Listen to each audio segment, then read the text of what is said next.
Hey guys, tonight we venture back to a time before cities, before writing, when your ancestors huddled in flickering torchlight at the mouth of a cave. You feel the damp air cling to your skin as shadows twist into serpentine shapes on rough stone walls.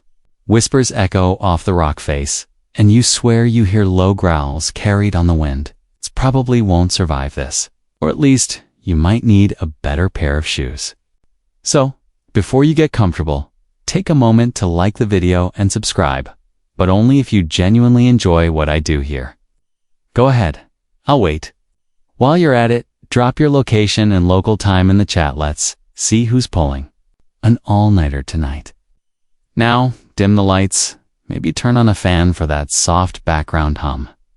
And let's ease into tonight's journey together.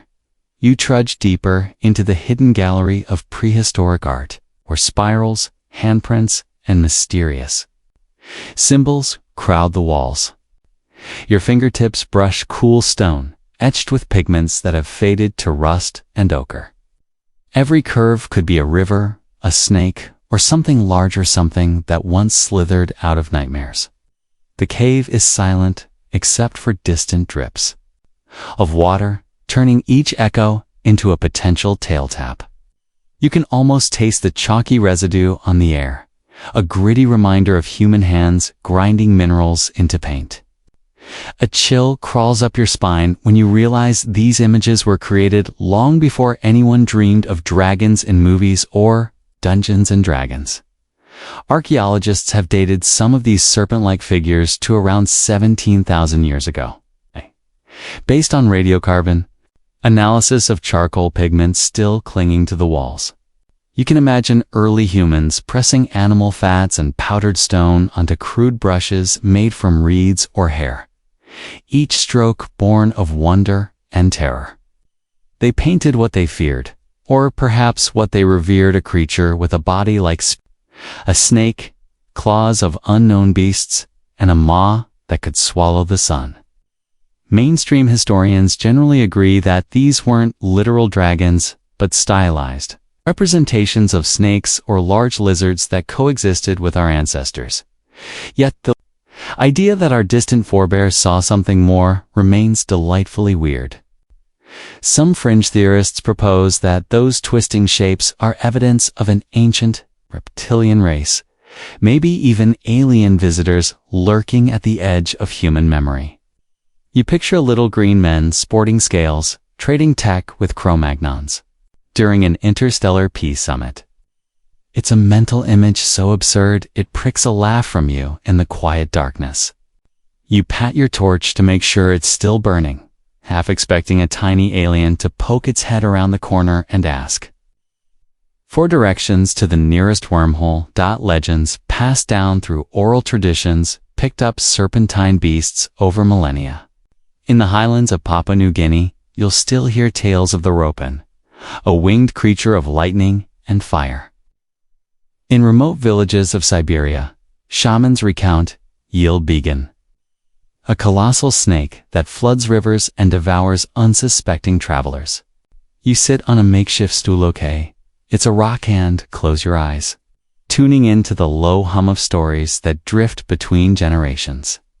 Each retelling adds scales, wings, or spikes until you can't quite tell where memory ends and imagination begins. Historians still argue whether such myths sprang from real sightings of giant pythons or simply from the universal human urge to explain the unknown. As you listen, you can almost feel the damp breath of those early storytellers beside you. Taste the tang of smoke from their hearth, and you hear the crackle of embers that warmed their hands. Okay, they weren't jotting down notes in leather journals. They were living their legends, eyes wide with awe. When a storm rolled in, maybe they thought it was the roar of a celestial dragon stamping its foot. A tiny smile flickers on your lips as you imagine them complaining about the rain messing up their cave art. If only they had umbrellas, or, better yet, tiny dragon-scale raincoats. Your heart thumps in your chest as you stare at the winding serpent forms. And you realize those images are more than decoration. They're an attempt to understand a world that could kill you at any moment. A cave bear's paw print might have inspired the idea of claws. A flicker of lightning might have birthed wings. Every mark on these walls is a conjecture in pigment and sweat. It's primal storytelling at its finest, raw and unapologetic, and it still resonates through time. You shiver, partly from the cave's chill, partly because the notion of an unseen watcher lurking just beyond your torch's glow is strangely comforting. Historians still argue whether these ancient artists were painting actual creatures they glimpsed or forging symbols to ward off misfortune. Maybe these dragon-like figures were talismans, meant to scare away predators, animal or supernatural. Or perhaps they were mere doodles made to pass the time on a long, damp night. You lean back and let the torchlight dance across your clothes. Eyelids, imagining tentacles, claws, and wings folding into the rock. The past and present merge, and for a moment, you believe those first storytellers are right beside you, whispering in a language older than words. You step out of the cave's shadow into the glare of a wide, slow-moving river, its surface shimmering like liquid bronze under the rising sun. The air hums with insects, and the tang of wet earth-reed beds rustle at the water's edge. And the occasional fish flicks a silver arc above the surface.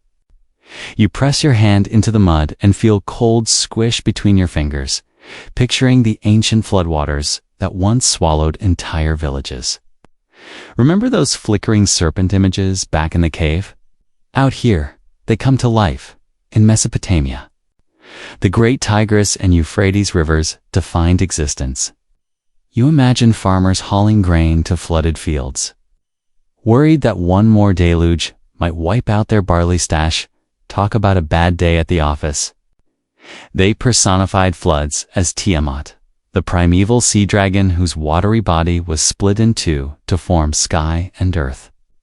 Every spring, when the rivers overflowed, priests whispered prayers to appease her wrath. You can almost taste the brackish mist. Rising off the marshes, see the reeds bending like bowstrings under the current. Mainstream historians note that the Enuma Elish epic, composed around 1100 BCE, cements Tiamat's role as a chaotic saltwater dragon slain by the storm god. It's a Mardikan origin story that echoes the upheaval of life beside unpredictable rivers. Yet, fringe theorists propose a wilder tale. They insist Tigris floods were driven by giant, living catfish, megamouth monsters patrolling the riverbed, chomping reed boats like candy. You chuckle at the mental image of a catfish in oversized sunglasses trolling for hapless farmers. Scholars still argue whether Tiamat was inspired by real tidal surges or if she emerged purely from mythic imagination, pushing north. In ancient Egypt, where the Nile's cyclical inundation was both blessing and curse, the river's mud smelled sweet, like fresh-baked bread spiced with herbs as families harvested the fertile silt. But lurking beneath the calm surface was Apep, the monstrous serpent of chaos. You can almost hear the solemn chants of temple guardians as they beat drums and swords against shields at dusk, fending off Apep's nightly attempt to swallow the sun god. Raw archaeologists uncovered 3,500-year hold, a papyri detailing ritual snake burning to symbolically defeat the serpent-proof. That ancient Egyptians weren't above setting fire to cardboard cutouts of their worst nightmares. Historians still argue whether those fiery rites actually quelled fears, or just gave the priests a convenient excuse to stay up late. You strip off your sandals and wade ankle-deep into the Nile's shallows. The water laps your skin, cool and silky, and you fantasize about slipping on flippers and exploring submerged temple columns. Fringe researchers, however, claim that giant eels swam as long as a small bus haunted the river at night. Their bioluminescent eyes glowing like lanterns beneath the silt. You squint as a frog leaps nearby, half expecting to see an eel's tail emerge. The border between imagination and what's really down there gets slippery literally further east. You find yourself on the banks of the Yellow River, where China's earliest dynasties monitored its floods with near-religious vigilance. The smell here is different dry earth, dust, and the faintest tinge of incense from a distant shrine. Historical records from the Shang dynasty mention Shenlong, the dragon spirit controlling rain and water. Farmers offered jade carvings and grain to keep his favor, believing that a gentle breeze and steady showers meant Shenlong was smiling on them. When the river rose to high, temples rang with bells and drums, a cacophonous plea for balance. Mainstream evidence shows that early irrigation systems and dikes date back over 4,000 years, underscoring how seriously ancient Chinese communities took water management.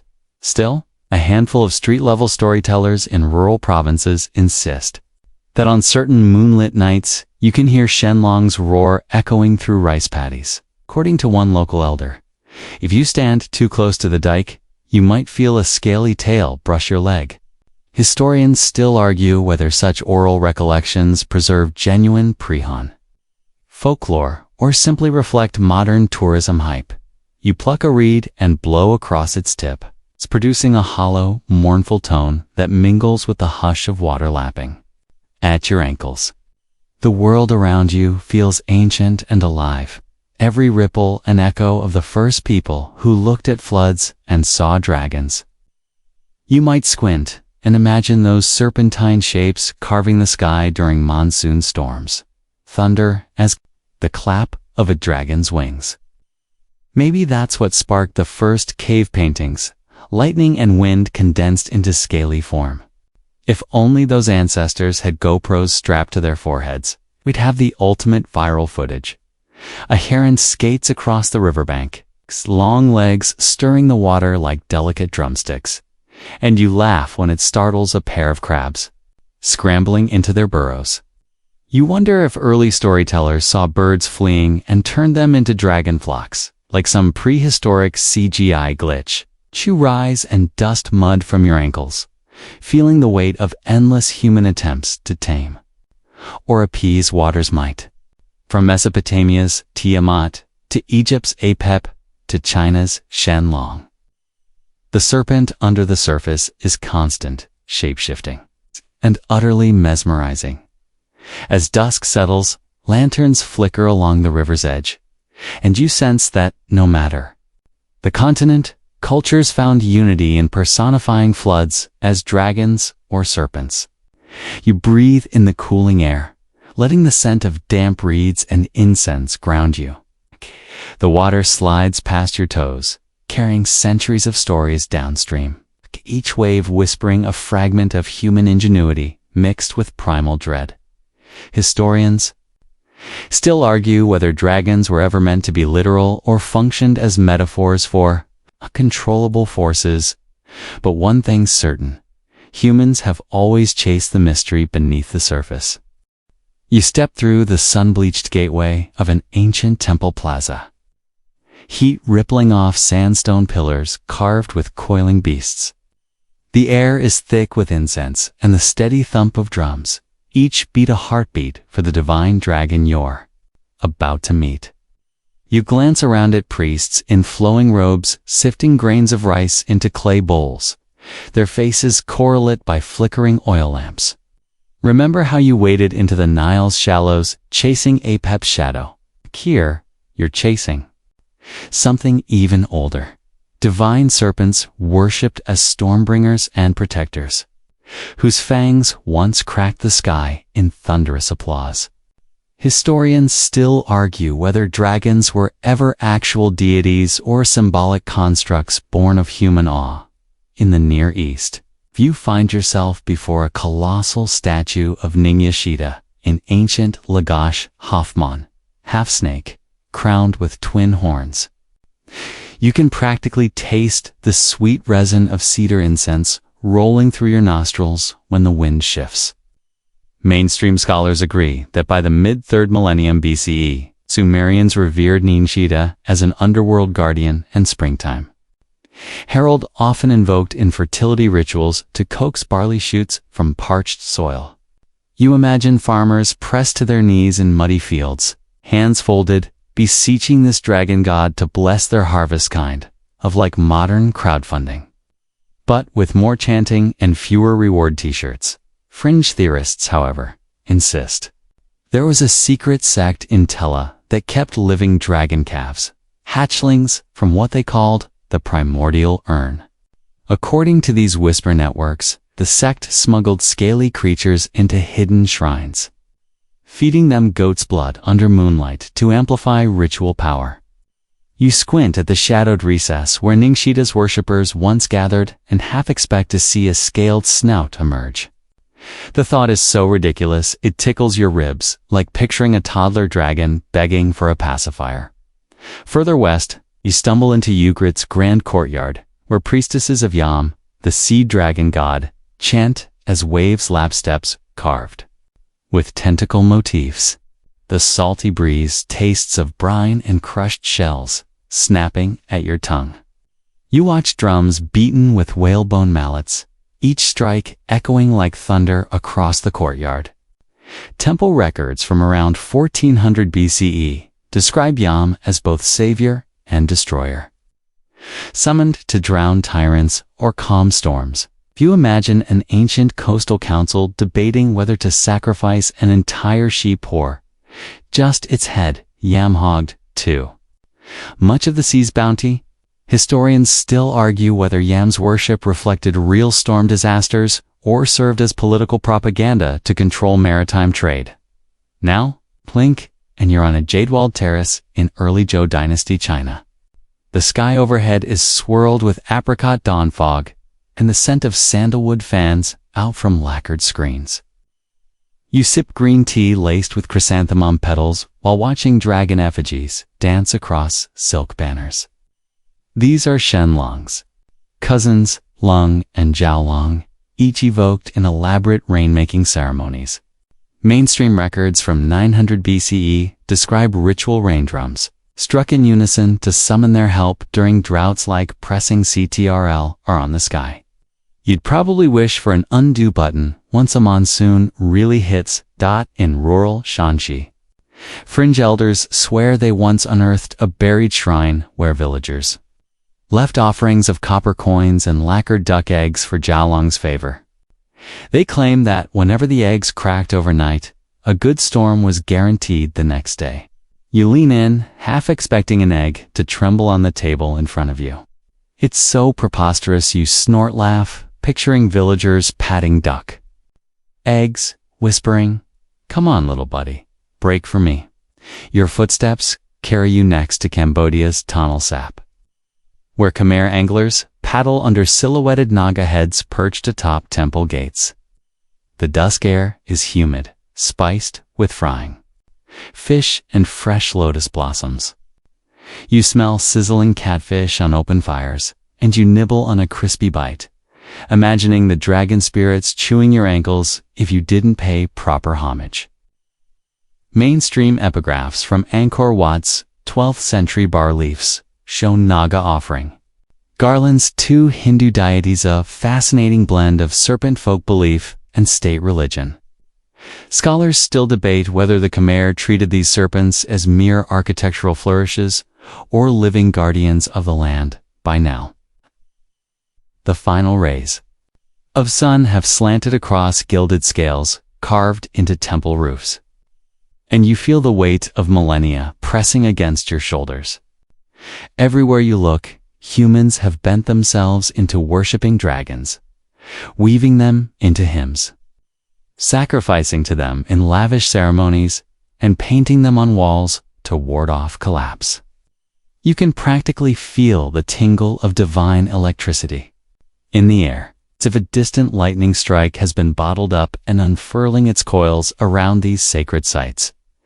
You pause at a simple altar where rice grains lie in neat patterns forming a coiled serpent.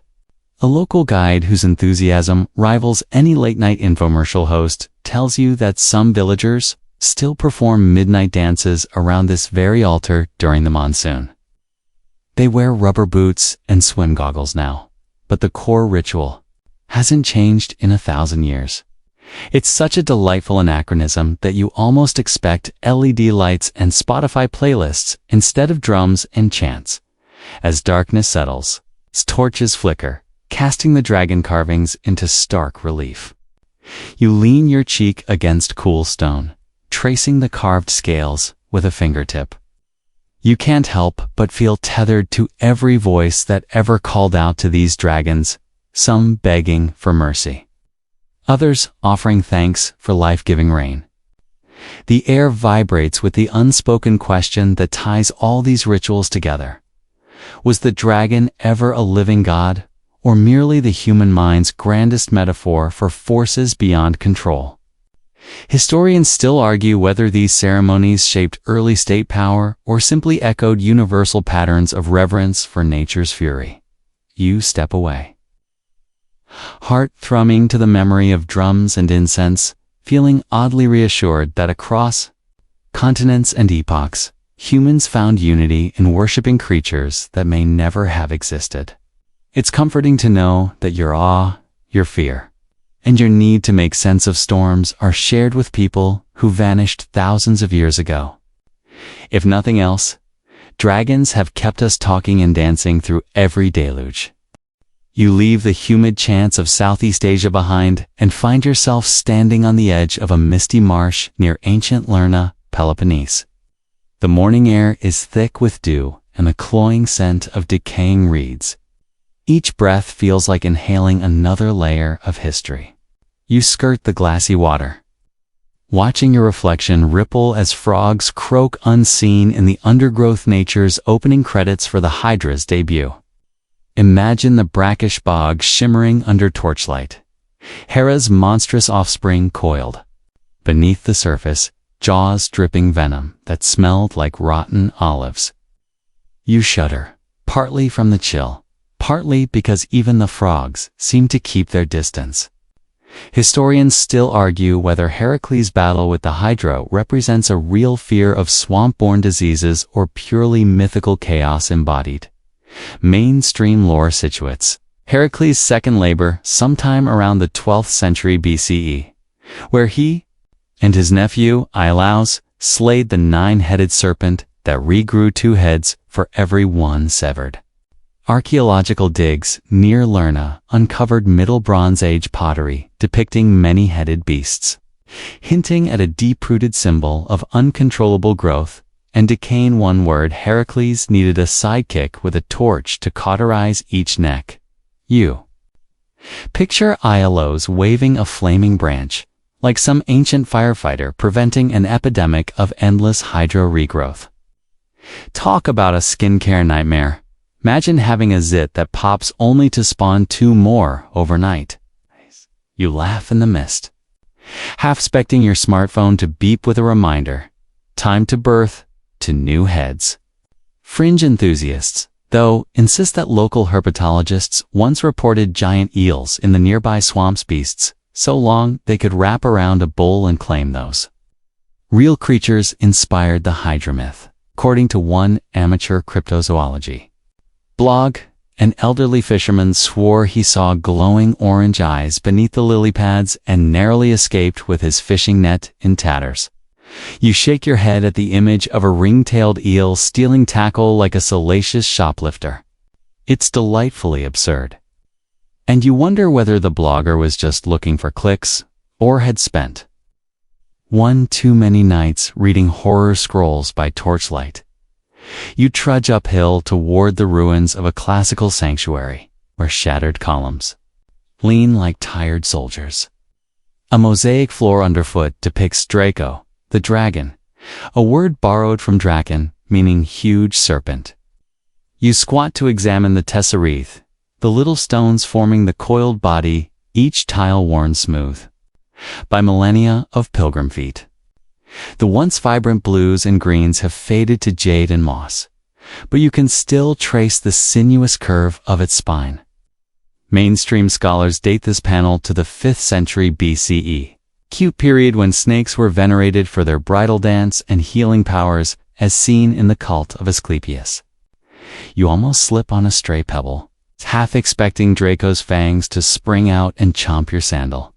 Meanwhile, fringe storytellers in nearby villages swear that if you walk the sanctuary at midnight during a full moon, the mosaic glows, and you can hear a hiss, like static, on an ancient radio.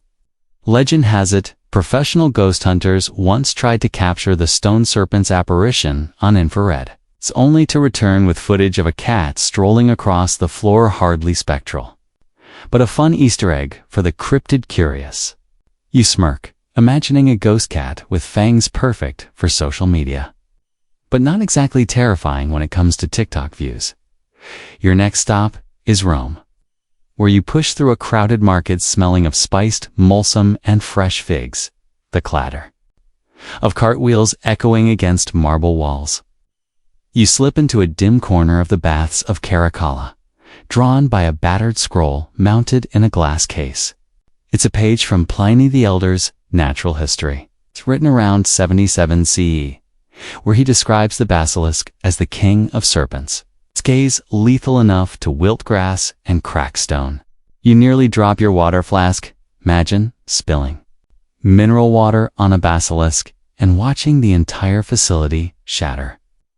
The scroll's edges crackle like dry skin, and you can almost feel Pliny's excitement tinged with dread, as if he'd glimpsed the beast during his travels.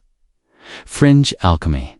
Circles later popularized the idea that distilled basilisk blood could cure any illness, provided you survived extraction.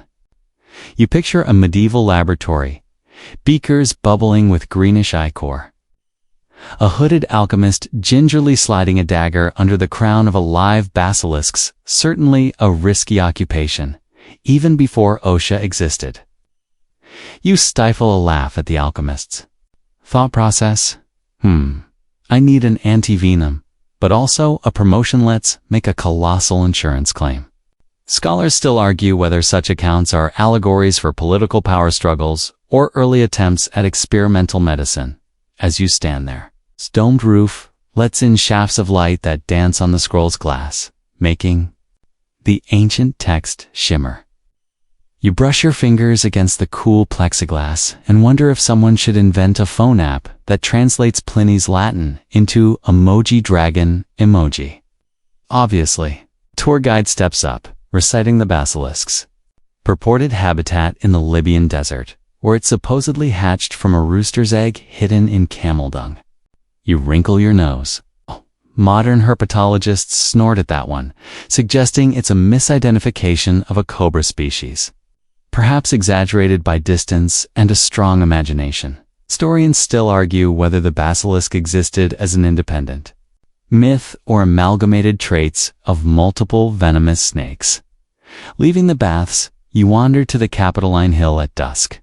The city's skyline glows like embers as lanterns flicker in alleys below. You pause beside a weathered relief of a dragon slayer, no labels, just a warrior thrusting a spear into a scaly beast. The stone is warm under your palm, retaining the afternoon sun's heat. Can almost feel the impact of that spear. Hear the thunderous roar echo across the forum as Romans cheered for triumph over chaos. It's a potent metaphor. Civilization's spear, piercing the wild unknown. You inhale the night air, scented of roasting chestnuts and distant sea salt carried on the breeze from the Tiber. Above, stars wink like watchful eyes, reminding you that even the ancients looked for signs in the sky. Mapping constellations into draconic forms like Draco wrapping around Ursa Minor. You lean back against a column, tracing the dragon's silhouette against flickering lamplight. These myths, Hydra, Draco, Basilisk aren't just bedtime stories. They're blueprints of how the Greeks and Romans made sense of chaos, disease, death, and power. Your phone buzzes with a notification, a friend tagging you in a meme of a cat wearing dragon wings. You grin, realizing that millennia have passed, but we're still reimagining these creatures in our own image. Whether as monsters in marshes, mosaics on temple floors, or pages in scrolls. Dragons in classical lore were mirrors reflecting humanity's fears and ambitions. Historians still argue whether these serpentine beasts ever represented real animals or served purely as allegories for moral and political lessons. Either way, their legacy coils through time, binding us to ancient marshes, sanctuaries, and baths, reminding us that, even in myth, chaos and order dance a delicate duet. You emerge from the Roman ruins into a forest at dawn, where mist drapes over mossy stones like a tattered cloak, and the scent of damp oak mingles with the faint temps of iron from a nearby blacksmith's forge. Remember that echoing hiss you imagined beneath the mosaic floors in Lerna? Here, the hush is broken by the soft crunch of your boots on pine needles. Each step, a whispered footnote in a legend still unfolding. Shafts of pale sunlight filter through the canopy, illuminating patches of lichen climbing on castle ruins that loom ahead, their walls once slick with moss, now pocked by centuries of rain and war. A robin's song flutters through the air, a cheerful counterpoint to the thought of someone's ancestor wrestling a many-headed hydra, or trying not to trip over their own chainmail within the crumbling courtyard. You spot a weathered bestiary tucked into a wooden lectern. Flipping the brittle pages, you find magnificent illustrations of dragons in hues of emerald and crimson, wings outstretched as if ready to snatch a startled squire. Mainstream scholars date the Aberdeen bestiary to around 1200 CE, noting that medieval clerics used dragon entries to represent Satan's pride and the devil's many temptations. You can almost taste the parchment's musty sweetness as you read that. Dragons were believed to have spawned all other creatures, an origin myth later eclipsed by Genesis. It's hard not to smile at the notion that your cat and your canary owe their existence to a painted serpent. Fringe enthusiasts, though, claim medieval monasteries secretly housed small dragons as living exemplars of sin, feeding them tinted grapes to provoke colorful smoke from their nostrils during sermons. You snort aloud, picturing a monk juggling holy water and a sneezy dragon that sneezed up a rainbow of grape-scented smoke, stepping into the shadow of a battered tower. You sense the legend of St. George lingering like a phantom. The morning breeze carries wafts of roasting chestnuts from a nearby village fair, blending with the distant clang of a hammer striking anvil. A wooden stage is set for a pageant, likely a modern reenactment, complete with plastic shields and a foam dragon that squeaks when punched. Yet centuries ago, the story told of George slaying a genuine dragon to rescue a princess and convert a pagan town. A narrative that spread through Europe by lantern light. Mainstream records place the legend's popularity around the 11th century, with crusaders carrying the tale back from the Middle East like battered souvenirs. You chuckle, imagining medieval knights trading epic tweets. Just killed a dragon, BRB, need a new helmet? Historians still argue whether St. George's dragon was ever meant to be a real beast or simply an allegory for Christian triumph over paganism. Beyond the tower, you wander through fields where, according to Polish folklore, the wall dragon once nested in a cave beneath Wall Castle. It's critchy, the grass here is slick with morning dew, and the earth underfoot feels springy like nature's stress ball. Villagers claim that centuries ago, King Crack fed the dragon a sheep stuffed with sulfur, causing it to drink so much water it exploded in a smoky burst. Archaeologists, however, suggest these tales may reflect natural gas pockets igniting in the limestone caves, a fiery phenomenon misremembered as a dragon's demise. Fringe storytellers still descend into the cave, hoping to spot glimmering scales or capture dragon DNA in dripping stalactites. You peer into the darkness, half expecting a scaly snout to flick out and demand toll money. It's such a delightful scare that you almost forget to breathe. You continue along a narrow path to a rural Saxon village where, in the 15th century, monks reportedly recorded sightings of a winged creature roosting in the old granary. The smell? Here is earthy, tinged with fermenting grain and the faintest trace of pipe smoke. According to one manuscript, the creature had eyes like polished amber and talons so sharp they shredded straw sacks before feasting on oats. Modern herpetologists dismiss the description as a misidentified large bird or an overfed barn owl. But local lore remains stubbornly alive. You pray the monks had a decent scribe, because imagining a giant owl demanding midnight snacks cracks you up. Historians still argue whether such accounts were genuine eyewitness reports or elaborate pranks to keep curious villagers from raiding the granary. As you approach a small chapel perched on a hill, the spire's silhouette resembles a dragon's tail curling into the sky. You step inside to find frescoes depicting St. Margaret emerging unharmed from a dragon's belly, an early medieval twist on IVF. Sunlight streams through stained glass windows, casting kaleidoscopic patterns onto flagstone floors cold enough to send goosebumps along your arms. The scent of beeswax candles and damp stone fills your nostrils as a choir's distant chant reverberates through the nave. Mainstream art historians date these frescoes to the 13th century, interpreting them as allegories of rebirth and divine protection.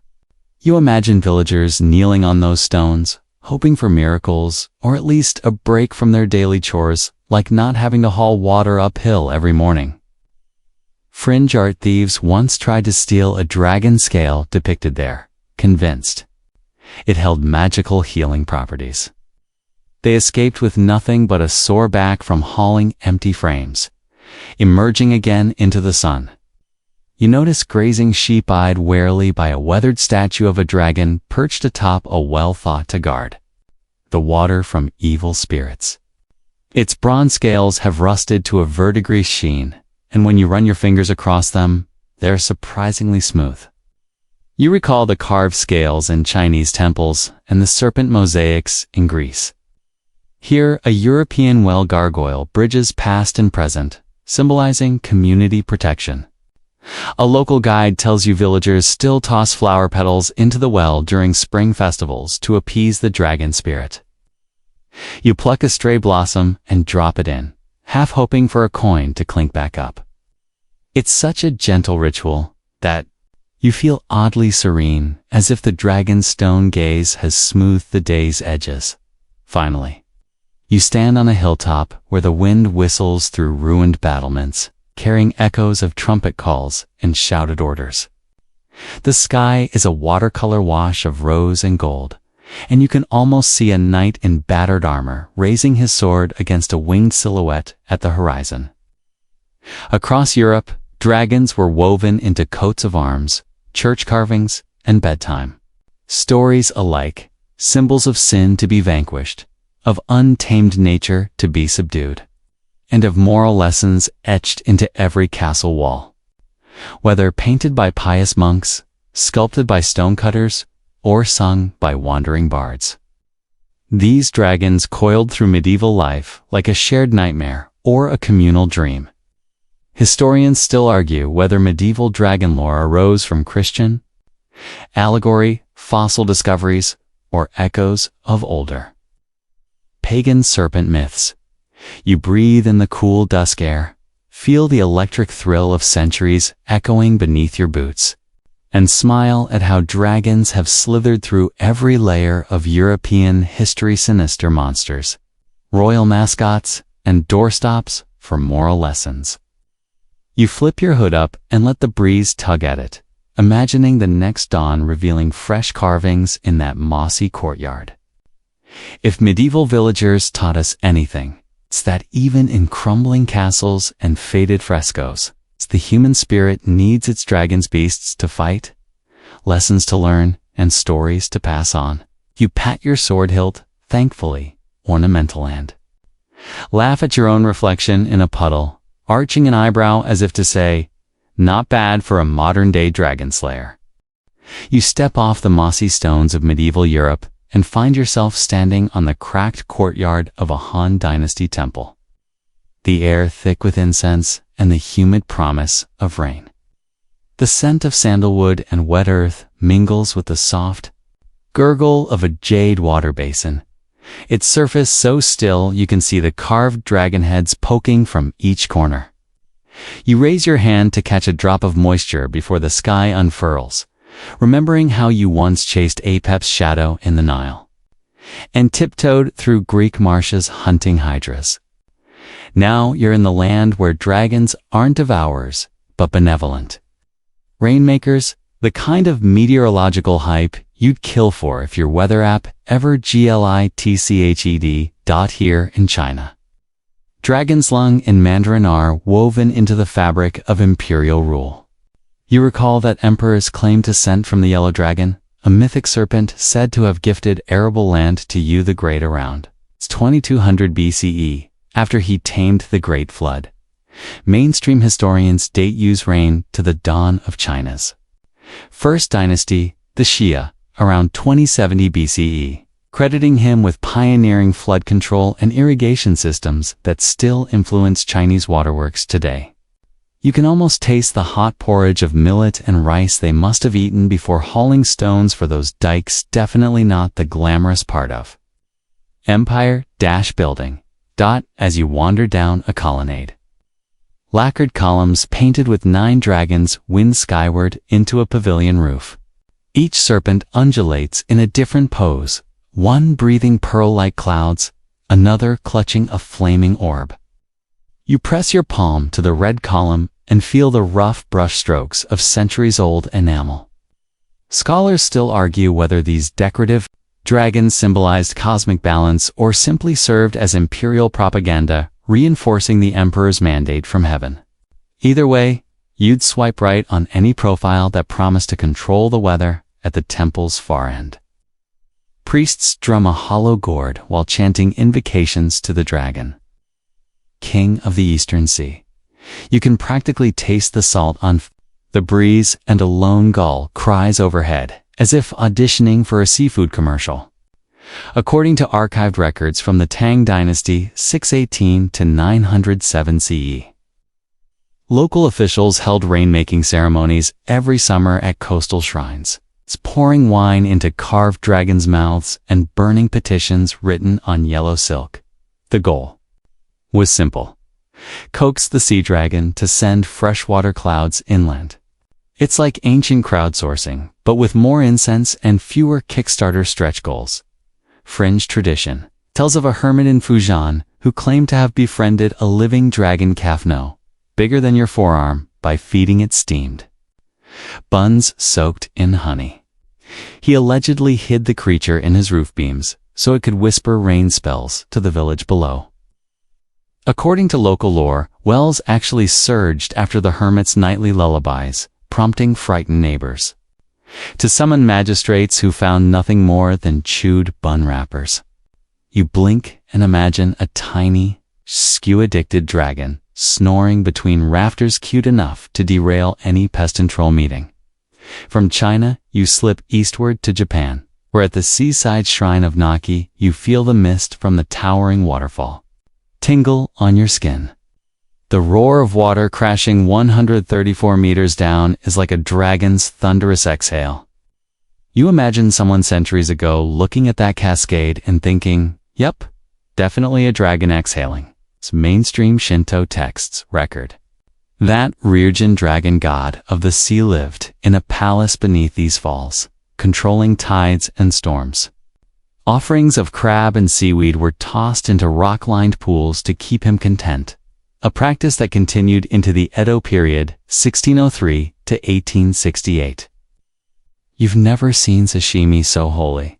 A fringe group of diving enthusiasts in Wakayama claim they glimpsed iridescent scales glimmering beneath the waves near Ryujin's abode. They posted blurry underwater photos of what looks like a giant koi with a sailor's beard. You grin, picturing fish bloggers squinting at their GoPro screens, exclaiming, "That's not Nemo. Dude, that's a dragon." historians still argue whether such tales preserve genuine folk memory of some monsters or simply fishy marketing for regional tourism. Wandering through Kyoto's Gion district, you find a street vendor selling dragon-themed rain charms, RGN amulets carved from wood and strung with silk tassels. The vendor tells you these charms trace back to Heianira aristocrats, 794 to 1185 CE, who sent envoys with bundles of talismans to Edo whenever summers grew too dry. Each charm was inscribed with a poem to invoke the sky dragon's favor.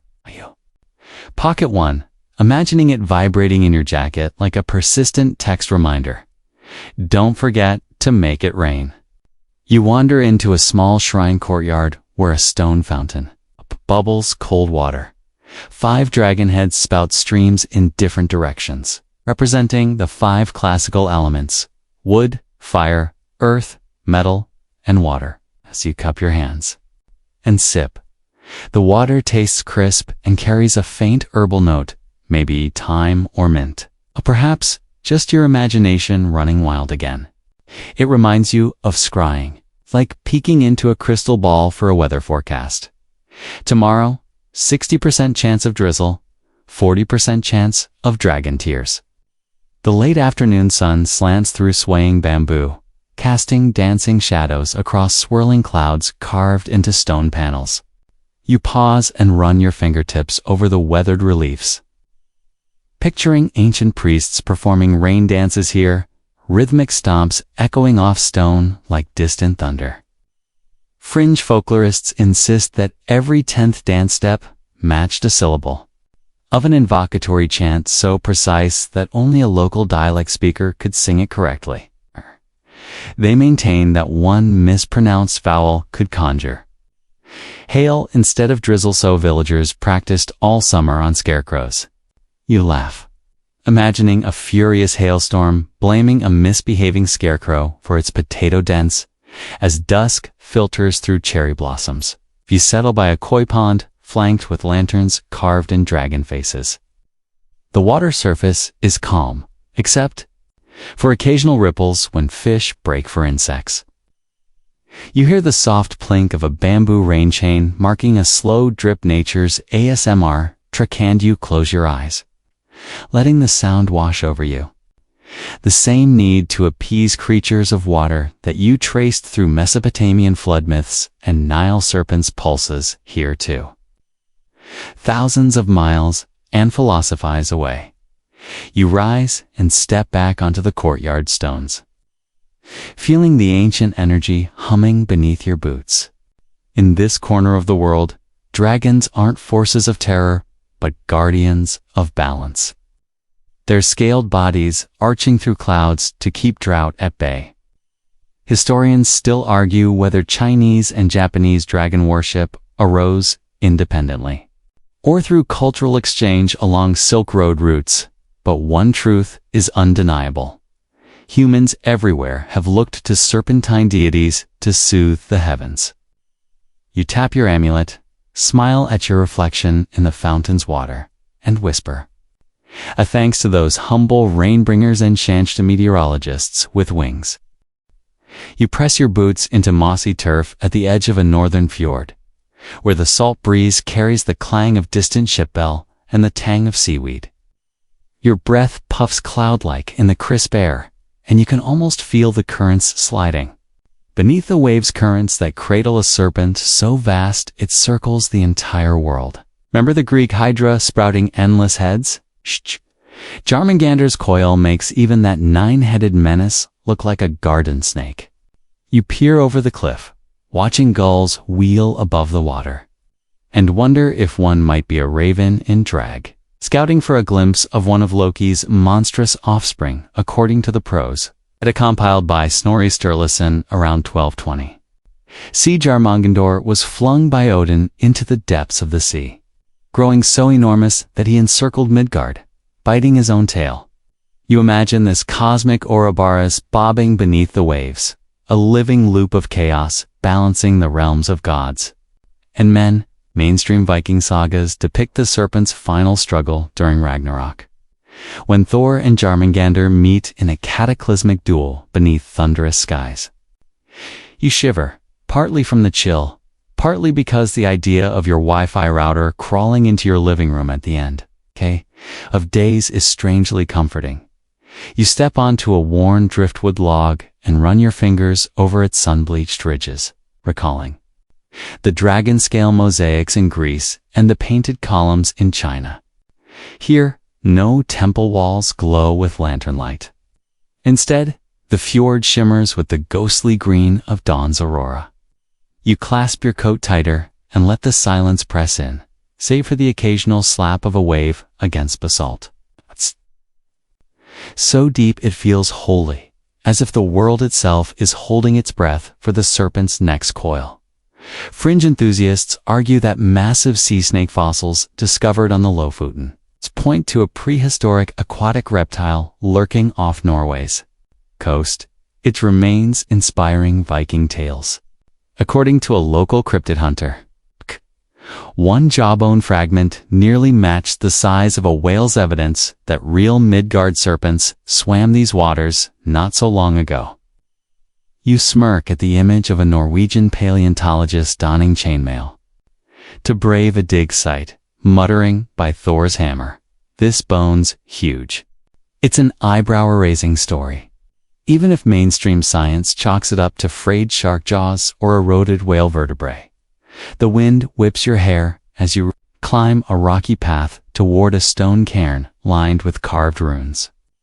Each rune traces a fragment of the serpent's tail, its birth to Loki and Angraboa, its slumber in salty deeps, and the prophecy of its final confrontation. Scholars still argue whether these inscriptions record genuine oral traditions predating Christian scribes, or if they reflect medieval reinterpretations of older chaos-taming motifs. You kneel to run your palm across a runestone's cool face, feeling the grooves cut by hammers centuries ago. Its tactile history, gritty and alive under your fingertips. A lone raven swoops down and perches nearby, eyeing you as if auditioning for a mythic cameo. You grin, whispering, "Want to fly with me to Asgard?" It caws in reply, "I'm pretty sure that counts as an RSVP." Threats of Ragnarok echoed through Viking halls when Jormungandr released his tail. The seas would surge and earth would tremble.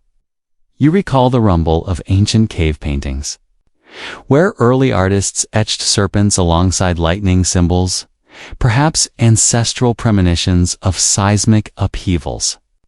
Historians still argue whether these myths memorialize real earthquakes or serve purely as metaphors for cosmic renewal. As you circle the cairn, sudden gust scatters loose pebbles down the slope. You imagine the serpent shifting its form beneath, the waves, each movement triggering a tremor in stone and heart alike. In local folklore, fishermen claim that on calm summer nights, the fjord surface ripples in concentric circles, as if something vast has surfaced for a breath. Modern sonar surveys have detected large, unexplained shapes roaming by low, but they disappear as soon as a research vessel glides overhead. You squint out at the horizon, picturing an enormous, scale-lined flank sliding fluidly beneath the boat's hull. Further along, you find a weathered wooden shrine tucked between two birch trees. Inside, offerings of dried fish and iron-forged Thor's hammers rest on a mossy altar.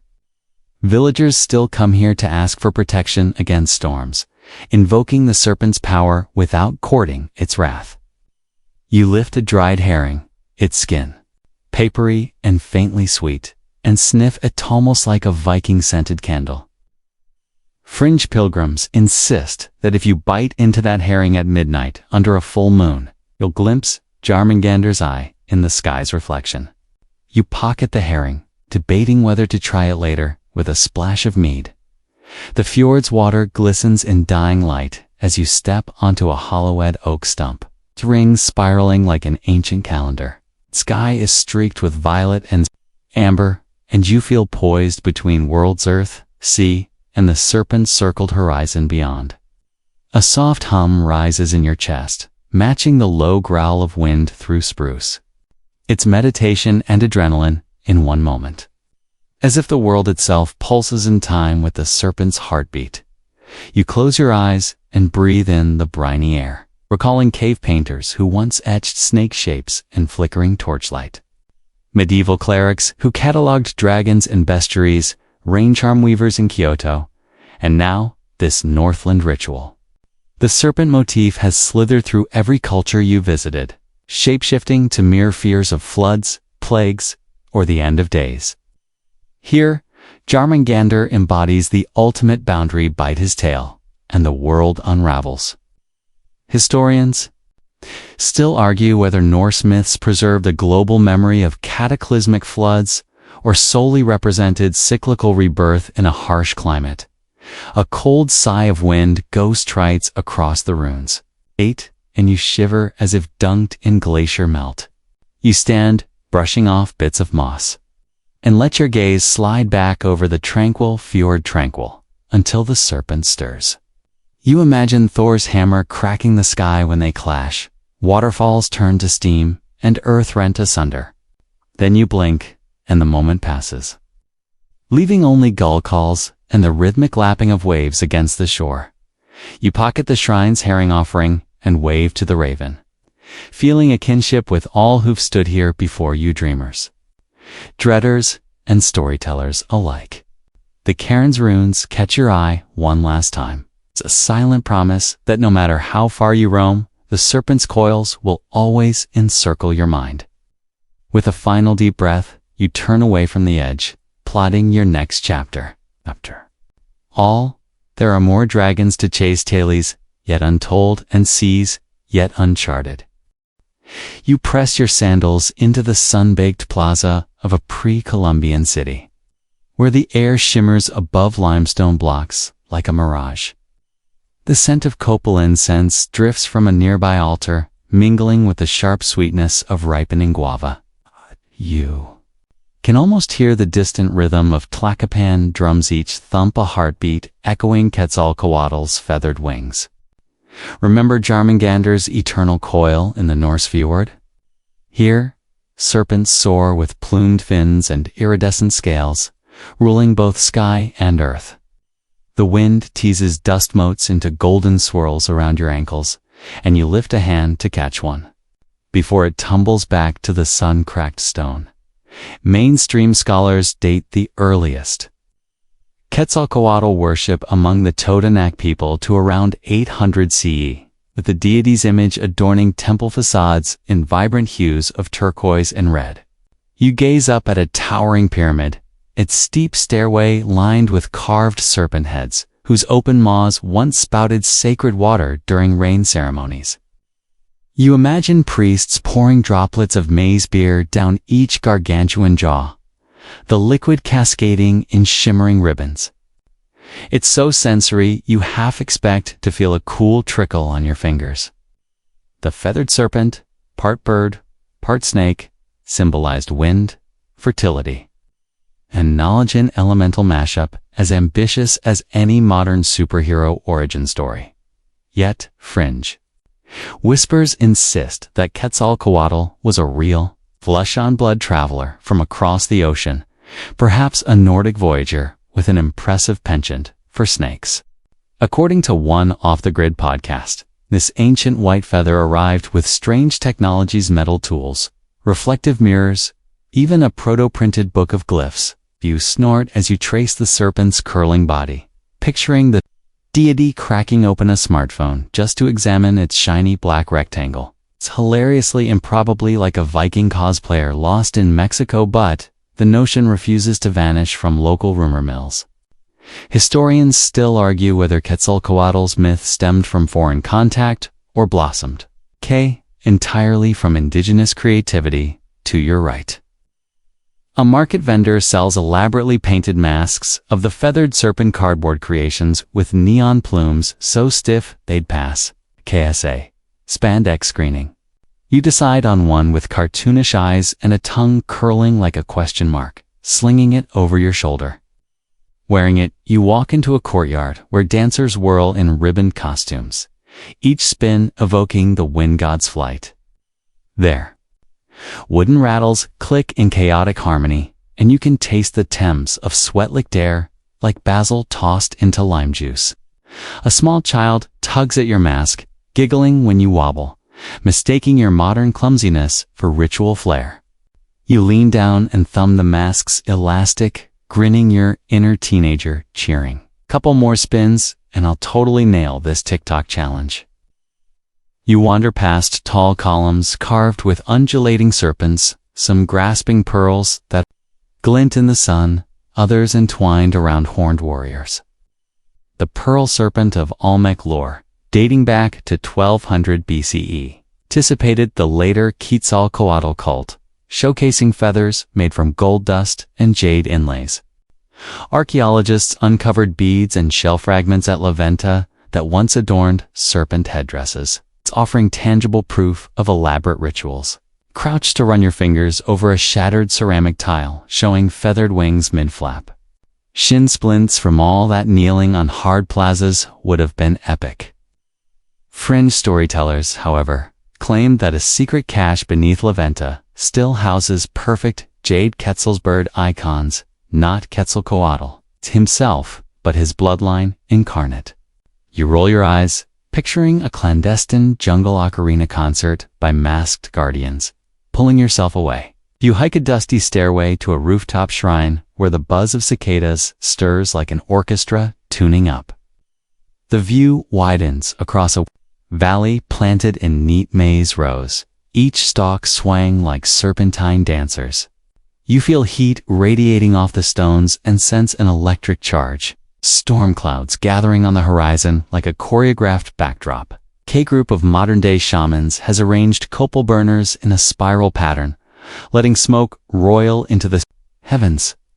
The crack of thunder rolls faintly, and you inhale deeply, savoring the smoky sweetness.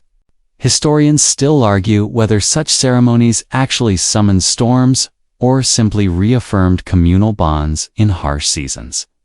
Lightning forks across the sky, and raindrops begin to splatter. Tapping a gentle rhythm on your mask, you pull it off and wipe your brow, feeling the sudden cool as droplets bead on sweat-soaked skin. In a single breath, the plaza transforms, dust becomes slick mud. Paint on serpents gleams anew, and every carved scale seems to shimmer in relief. You catch a glimpse of your reflection in a puddle and laugh. You look more like a soggy feather duster than a deity. But you'd like to think you've earned a little divine cred for sticking around through the downpour.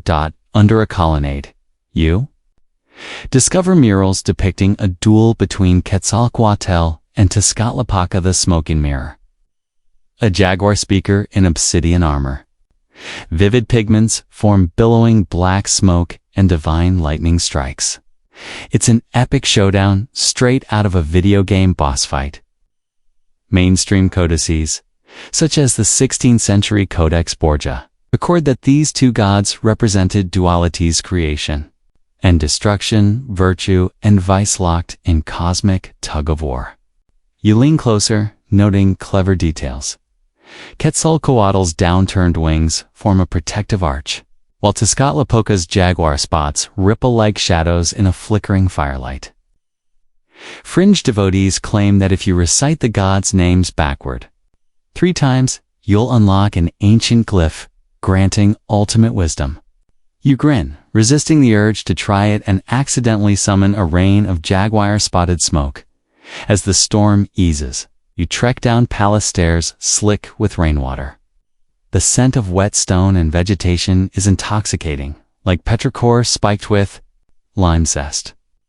You pass a small platform where a lone saxophone player on eccentric street musician blows jazzy riffs into the humid air, merging modern sound with ancient space.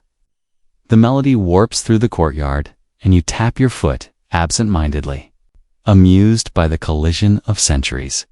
A local teen snaps a photo of you, Quetzal mask in hand, and you wave like a rock star because sometimes mythic cosplay deserves an encore. Your final stop is a narrow alley lined with vendors selling feathered serpent, knickknacks, ceramic, whistles that sound like frantic birds trapped in tubes, beaded bracelets spelling Zets. You haggle over a tiny trinket carved from mahogany that depicts Quetzalcoatl wrapped around an obsidian mirror. Its surface reflects your face back at you with an uncanny clarity, as though you're peering into another realm.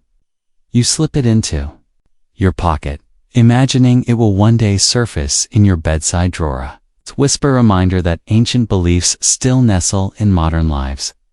You step back into the open plaza to find the pyramid aglow in the post-storm light, each level outlined by resurgent lichen that gleams emerald in the low sun. You close your eyes, feeling the breeze carry echoes of flute music and ritual chants. Under this sky, serpents taught humans to dream in flight, to speak with wind and rain, and to carve stories into stone that endure through ages. Historians still argue whether feathered serpent myths spread through trade networks or sprouted independently across cultures. But one truth coils through every wing. Dragon serpents, or birds connote, are yearning to bridge earth and sky. You lift your chin, sensing that in this plaza's hush, Quetzalcoatl's legacy beats in your own heart like a feathered wing brush against your ribs. You navigate a grove of date palms, their feathery fronds swaying in the evening breeze as golden sand drifts across your sandals. The scent of rosewater lingers in the air, mingling with the faint smoke of frankincense from a small shrine at the edge of the oasis. In the distance, the sun dips below the ruins of Persepolis, casting burned timber shadows over pillars carved with coiled serpents. Remember chasing the Greek hydra beneath damp reeds, or watching feathered serpents shimmer in Mesoamerican plazas? Here, you're chasing a dragon woven into the very roots of Persian faith and Islamic lore. Creatures that embody moral dualities and cosmic upheaval. Historians still argue whether these serpentine villains reflect invading armies or primordial chaos given flesh. You step closer to a weathered relief, showing a three-headed beast locked in mortal struggle with a heroic figure. This is Ai Danka, known in later Persian epics as Zaha whose three jaws dripped venom and whose shoulders sprout horned heads. Mainstream scholars date the earliest references to Avi Danka in the Avesta, the sacred Zoroastrian scriptures compiled around 1000 BCE, where he's portrayed as a monstrous force of evil opposing Ahura Mazda's order. You can almost hear the distant rumble of ancient priests reciting Gathas, their voices rising in synchronized chant like distant thunder, beseeching divine fire to cleanse the corrupt beast. The rough stone under your fingertips still bears faint traces of red ochre, as if a last echo of sacrificial blood clings to its scales. Fringe theorists, however, insist Ai Dansha's mythology sprang from a real calamity, a massive meteorite that crashed near Mount Damavand centuries ago, igniting wildfires that ravaged villages. According to one whispered account among local shepherds, glowing metal fragments dubbed dragon's teeth were collected for talismans said to ward off plague. You crouch to scoop up a handful of fine sand, imagining it once blistered earth as fire rained from the sky. It's a geological origin story so vivid you almost swear you feel hot embers still crackling beneath your boots. A few steps away, a small fountain trickles water into a marble basin. Its rim is carved with the Persian word dakakan, borrowed from Greek via Hellenistic influence after Alexander's conquest in the 4th century BCE. Mainstream historians note that Greek folklore and local dragon traditions began to merge during the Seleucid era, giving rise to hybrid images in Sasania, silverware, and early Islamic manuscripts. You cup your hands beneath the cold stream and feel a shiver as desert heat yields to the water's grace like an oasis within your soul. Historians still argue whether this blending diluted indigenous dragon myths or enrich them through cultural exchange. You wander toward a massive cedar door propped open by a chipped sandstone block. Inside, low lanterns cast amber pools of light onto intricately painted walls, depicting the Shiname's epic tales. Here, Zahak is shown as a handsome king with 2 serpents curling from his shoulders, gifts from Armin, the destructive spirit. Every dawn, the serpents demanded human brains for sustenance. It's a gruesome ritual that turned fair-skinned royalty into bloodthirsty tyrants. Mainstream experts trace this gruesome motif back to 6th century poet Ferdowsi's redaction of older oral legends, framing Zahak as an archetype of oppressive rule and moral decay. You swallow, picturing a royal dinner table where courtiers tiptoe around serpent jaws. Too late for appetizers, Your Majesty. In the flickering light, you catch a glimpse of a fringed script on the back wall, an obscure Sufi poem claiming that in mystical trance, adepts encountered winged Kurtamuka, beast Saf dragon, half-lion that guarded the gates of divine knowledge. They recorded visions of serpents coiling around metaphysical pillars, symbols of human ego to be slain before enlightenment. You trace the cursive lines, feeling the quill stroke's texture beneath your fingertips. It's such an esoteric aside that you almost expect a hooded mystic to materialize behind you and offer a cup of saffron tea. Scholars still argue whether such poetic flights preserve genuine pre-Islamic motifs or represent Sufi allegories spun centuries later. A muezzin's call to prayer ripples across the courtyard, and you pause to listen as it mingles with the clink of water against stone. The cadence of the chant feels like a hymn to balance, echoing Zoroastrian dualism where light and darkness lock in eternal dance. You lean back against a pillar, closing your eyes to savor the tapestry of sound, cooing doves, distant donkey brays, and the rhythmic whisper of wind through date fronds. It's sensory layering at its finest, reminding you that myths aren't locked in text. They live in the folds of environment and ritual.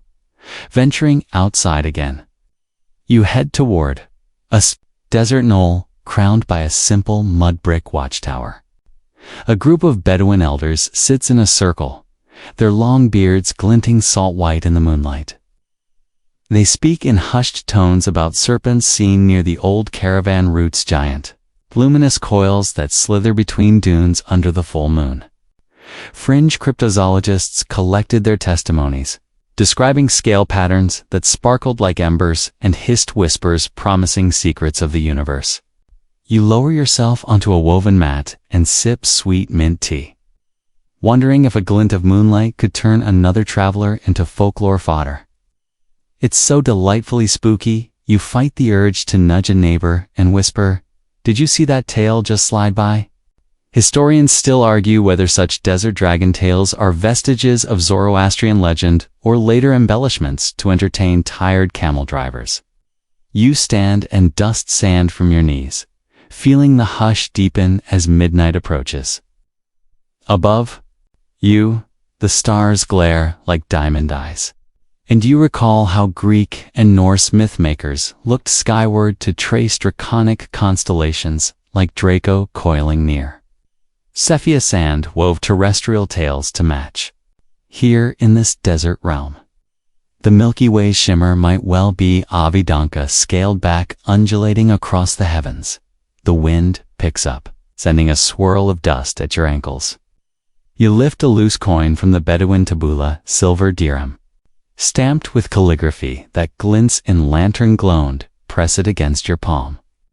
It feels cool, heavy with history.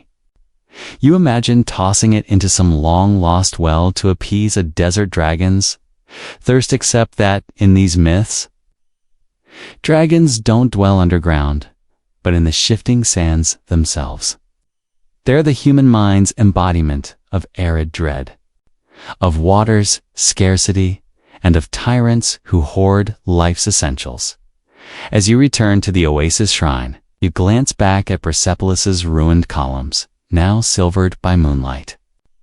Their coiled reliefs and serpent motifs stand sentinel over shifting sands, reminders that legends endure even when empires crumble. You inhale the scent of damp stone and nighttime blossoms, letting it fill your lungs.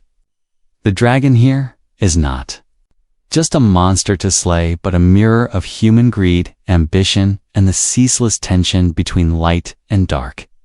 Historians still argue whether Zahak's tyranny reflects actual reigns of cruelty or moral allegory crafted to guide souls.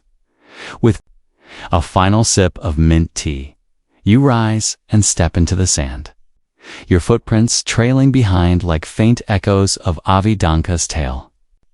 You feel the quiet hum of the desert settle into your chest, sacred stillness broken only by the soft sigh of wind through palms. There's no roar of wings here, only the whispered question dancing on the dunes. What dragons do we carry within? You pause, letting the night sky stretch overhead. And then you set off toward tomorrow's horizon, ever searching for the next coil in humanity's endless story. You slip quietly into a candlelit scriptorium, where the scent of melting beeswax and damp parchment hangs in the air like a medieval perfume. Rows of wooden desks creak under the weight of leather-bound bestiaries, each opened to a page where dragons coil in black-hand red ink. The steady scratch of quills sounds like whispered secrets, punctuated by the occasional drip from a leaking roof beam. You recall tracing carved serpent scales in Greek mosaics and inhaling incense before Chinese rain drums. This is a new layer in the dragon. Tapestry, cataloging creatures not in caves or shrines, but in books meant to tame the imagination. You hover over a worn manuscript from the 13th century. Its Latin text, translated from the older Physiologus, is the foundational beast book assembled around 200 CE. Mainstream scholars note that medieval bestiaries proliferated between the 12th and 14th centuries. Combining natural history with moral lessons, dragons symbolize Satan's pride. Serpents represent deceit, and unicorns stand for purity. You can almost taste the iron tang of ink and feel the rough vellum under your fingertips. The dragon entry warns travelers to avoid the beast's lair at midday, when its blood grows hot enough to form gems in its scales, gems so valuable that kings supposedly paid fortunes for them. You raise an eyebrow at the notion. Gemstone shopping, based on dragon physiology, would have made e-commerce a nightmare. But shake off that modern thought. This is the Middle Ages, when monks believed every animal carried a spiritual message. You peer at an illustration of a dragon chained to a rock, its tail wrapped like a knot you can't untie. The accompanying text explains how only Christ's humility could bind Satan's pride, the symbolic dragon. You can almost hear a weary cleric sighing, another dragon metaphor. My sermon notes are getting repetitive, so relatable, you chuckle softly, risking ink blotting your sleeve. Amid these moralized beasts, you spot a quirky, marginal note, a monk's doodle of a tiny Dracaena with butterfly wings labeled harmless flutter snake. Fringe curators insist this sketch documents an obscure English folkloric creature, half salamander, half butterfly, that supposedly tickled travelers asleep. You snort laugh at the image of sleepy pilgrims being gently tickled into dreamland, rather than incinerated by fire. Historians still argue whether Dracanae ever existed in oral tradition or were simply a scribe's daydream. Run wild on parchment, you shift to a larger tome bound in green-dyed leather. Its dragon illustration is terrifying. 4 legs, massive wings, and a forked tongue dripping venom.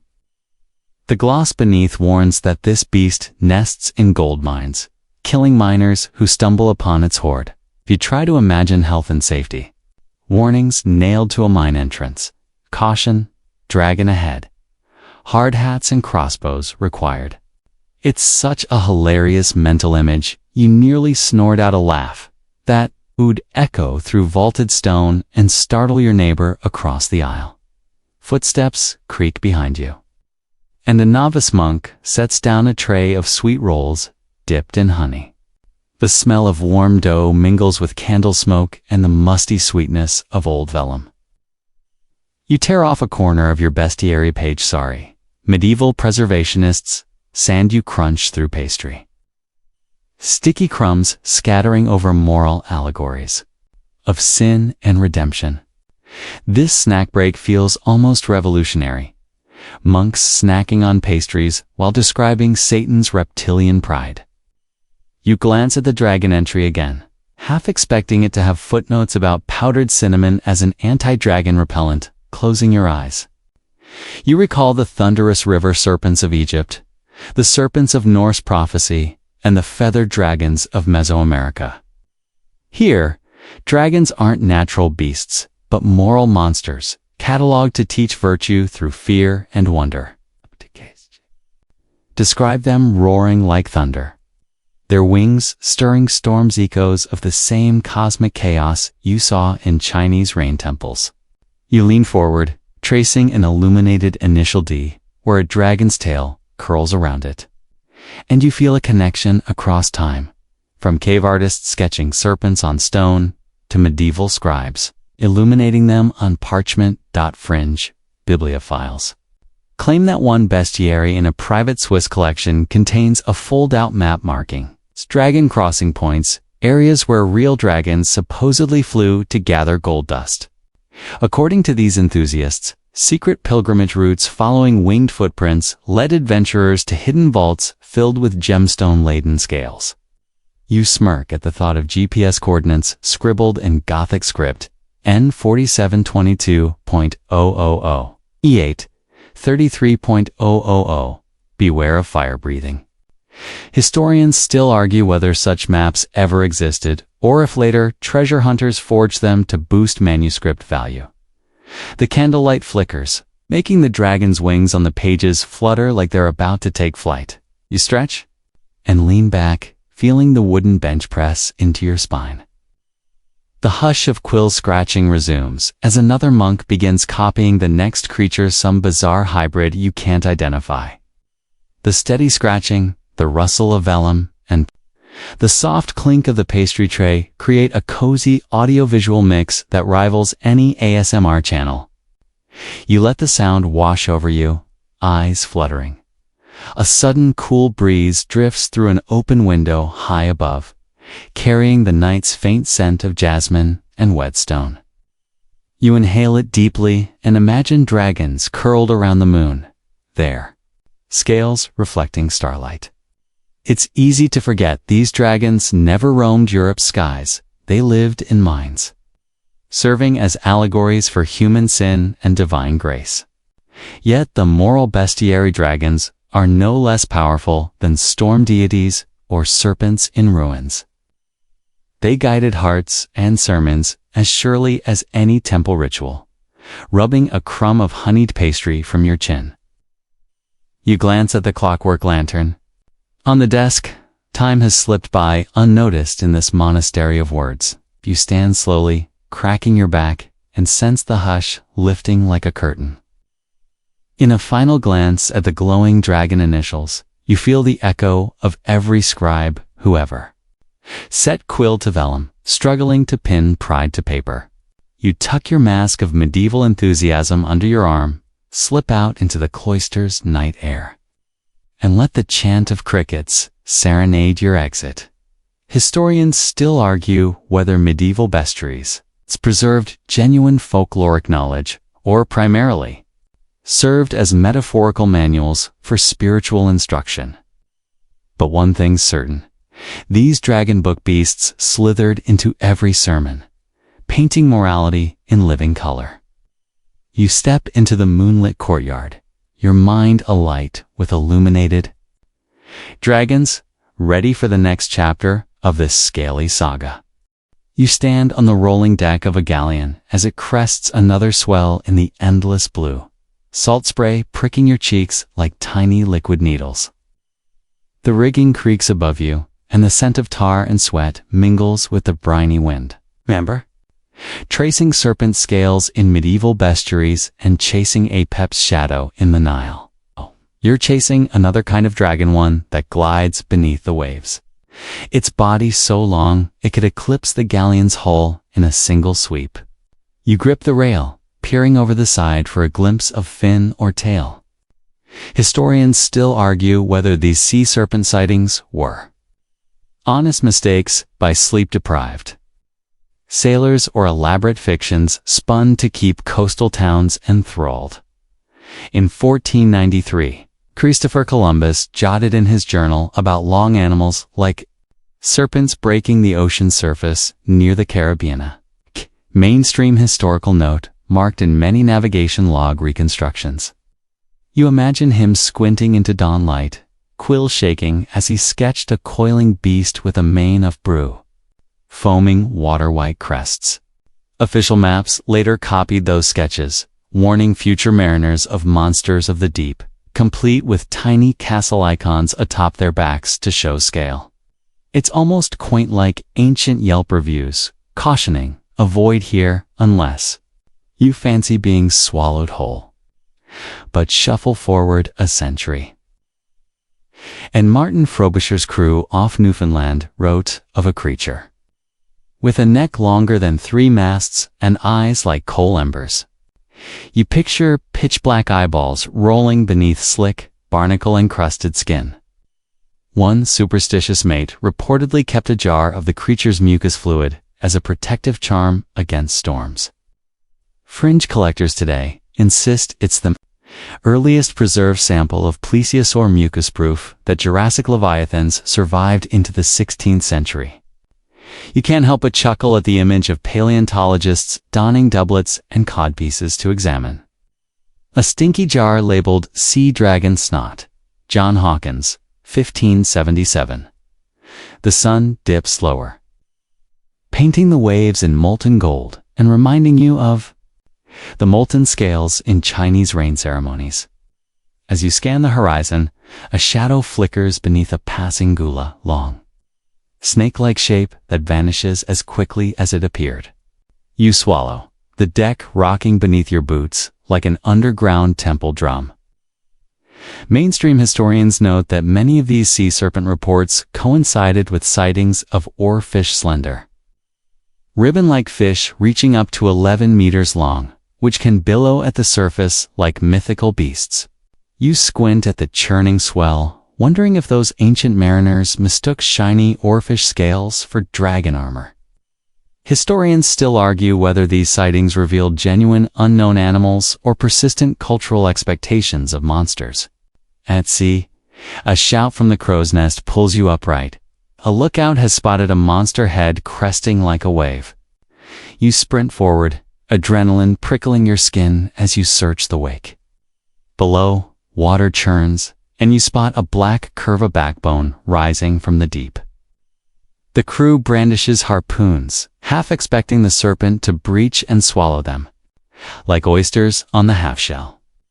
You laugh softly, picturing a modern-day diver filming a viral TikTok of a sea snake chasing the GoPro.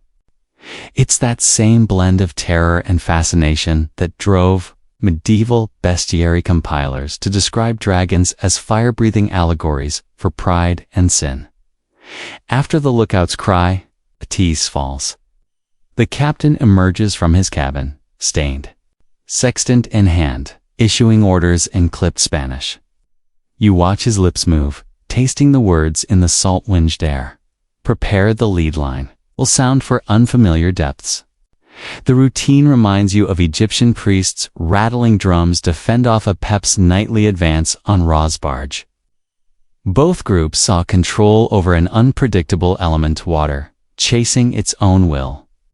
You wonder if, in some centuries, someone scribbled a prayer on a piece of parchment tossed into the sea, hoping to tame the unknown.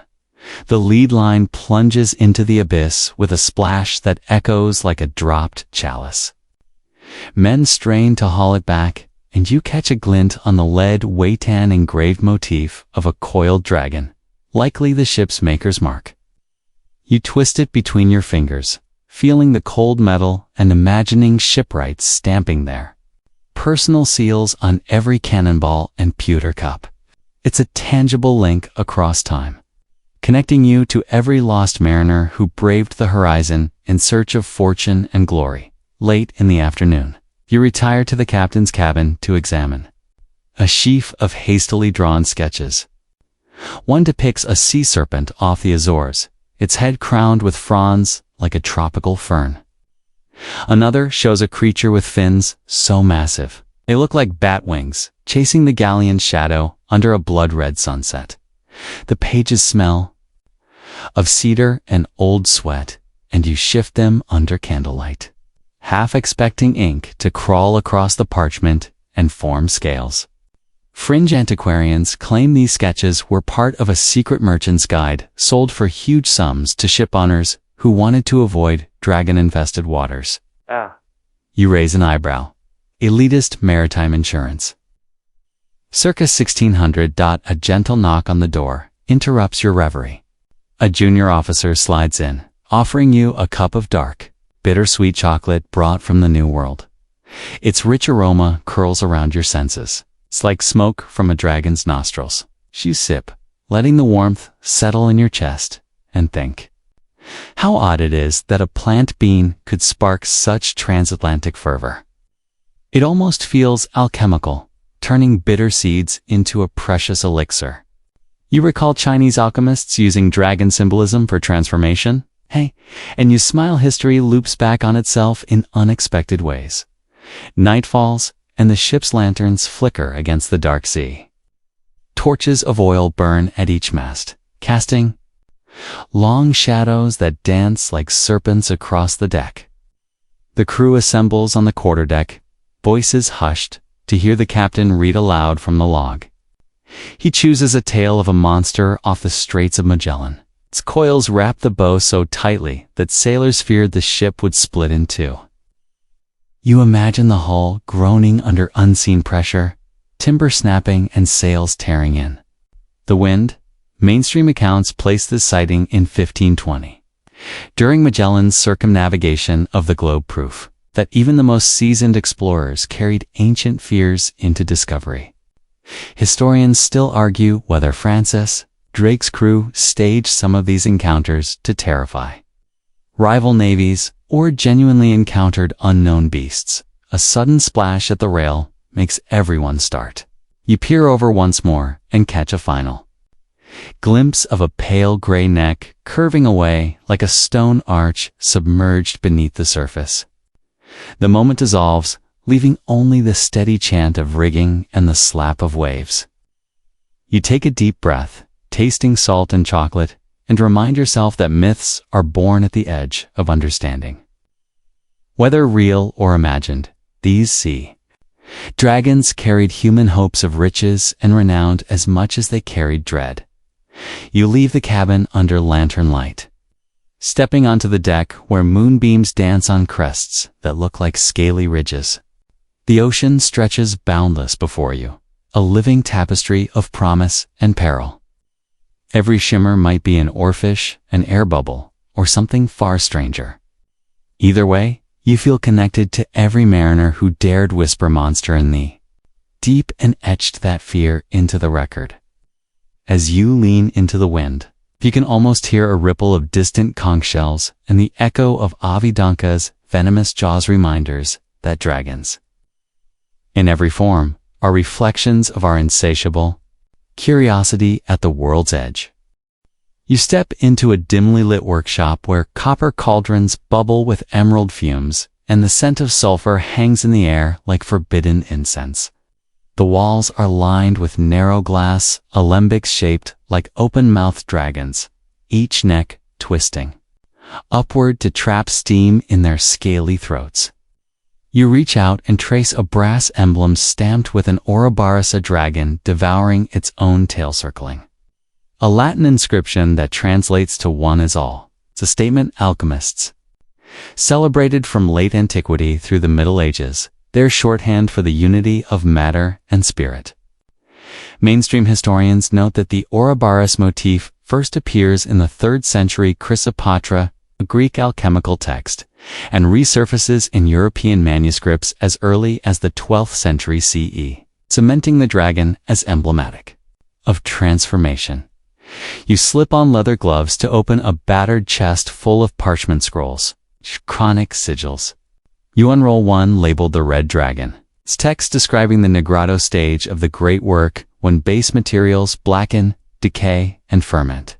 You can almost taste the acrid temps of rotting lead implied by the scribes. It's instructions to let the black serpent feast until it grows wings of sulfur.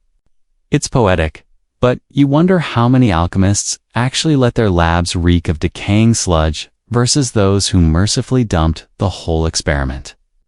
You stifle a laugh at the mental image of a monk leaning over a vat and muttering, "If only my boss would let me skip to the white stage already." Fringe aficionados insist that some alchemical treatises concealed instructions for distilling actual dragon's blood, a resinous sap from Dracaena draco trees once believed to be the coagulated blood of mythical dragons. According to one modern enthusiast, medieval pharmacies dispensed powdered dragon's blood as a universal remedy for wounds, infertility, and bad poetry. You try to imagine sipping tea spiked with red resin in hopes of curing writer's block certainly beats your current dependence on cold brew and Grammarly. Historians still argue whether genuine Dracaena resin was ever imported to European labs, or if dragon's blood served simply as a glamorous marketing term for local plant extracts. A low knock on the heavy oak door alerts you to a visiting adept bearing a flask of silvery liquid labeled Philosopher's Mercury. You lift the tiny crystal vial and watch the liquid shimmer like quicksilver, reflecting your surprised face. In alchemical iconography, Mercury is sometimes portrayed as a crouching serpent with bat wings, another draconic hybrid symbolizing volatility and the mercurial spirit animating all metals. Mainstream scholarly consensus dates such imagery to the 15th century, when Paracelsian alchemists began linking planetary metals to mythic creatures in their treatises. You almost spilled the flask, picturing the resulting scene. Sorry, I dropped your liquid silver. My hands were full of dramatic insight. As you set the vial down, you notice a chalkboard scrawled with a cryptic recipe, combined to draconic elixirs, heat under a dragon lamp, then seal in a vermilion phylactery. A dragon lamp, basically an oil lamp carved in dragon form, was believed to concentrate astral fire onto reagents. You can almost smell scorched flaxseed oil as you imagine lighting such a lamp. Fringe reenactors today claim they've replicated these lamps to manifest real dragon fire during ceremonies, though most report nothing more exotic than smoky soot and mild disappointment. You grin at the idea of a reenactment festival featuring dragon lamp lighting contests, complete with judges awarding points for epic flame cone size. You wander past a shadowy alcove holding an iron-bound grimoire titled The Dragons of the Philosophers. Its author, a mysterious figure known only as Master Draconis, describes a vision in which he pours molten lead into a dragon's tooth carved from crystal, transforming the metal into pure gold overnight. Mainstream historians attribute the book's florid prose to late 16th century occult circles in Prague, where Rudolf II's courts celebrated alchemy as much for pageantry as for practical experiment. You flip through pages illustrated with coiled beasts spewing gemstones, one drawing so over the top, you wonder if the artist was simply trying to distract a rival alchemist during a high-stakes demonstration. You laugh, picturing two bespectacled scholars jousting with feathered quills. The lab's single window cracks open to a sudden gust of cool night air, carrying the faint clatter of horse hooves from the cobblestone street below. You lean out and feel the breeze ruffle your cloak, as if an unseen dragon has passed overhead. Inside, a small brazier ignites with a dragon-shaped plume of flame, casting dancing shadows on copper vessels. You lift a small glass vial as light refracts through its contents a deep vermilion liquid called dragon's blood elixir. Medieval texts claim that drinking a teaspoon of this elixir granted visions of hidden wisdom, prophetic dreams, and an uncanny ability to decipher cryptic manuscripts. Fringe conspiracy theorists assert that a single drop is enough to unlock a person's inner dragon, unleashing dormant psychic powers, but they seldom volunteer to test it themselves. Historians still argue whether accounts of this elixir reflect genuine pharmacological experimentation or allegorical guidance for spiritual enlightenment. Your fingertips brush against a heavy leather-bound volume embossed with a seven-headed dragon swallowing 7 suns. This is the emblem of the trier prima, the 3 prime substances of alchemy: mercury spirit, sulfur soul, and salt body, each represented by a serpent-like creature in works by 16th century Paracelsus. If you recall how earlier you traced an Ouroboros on that brass emblem.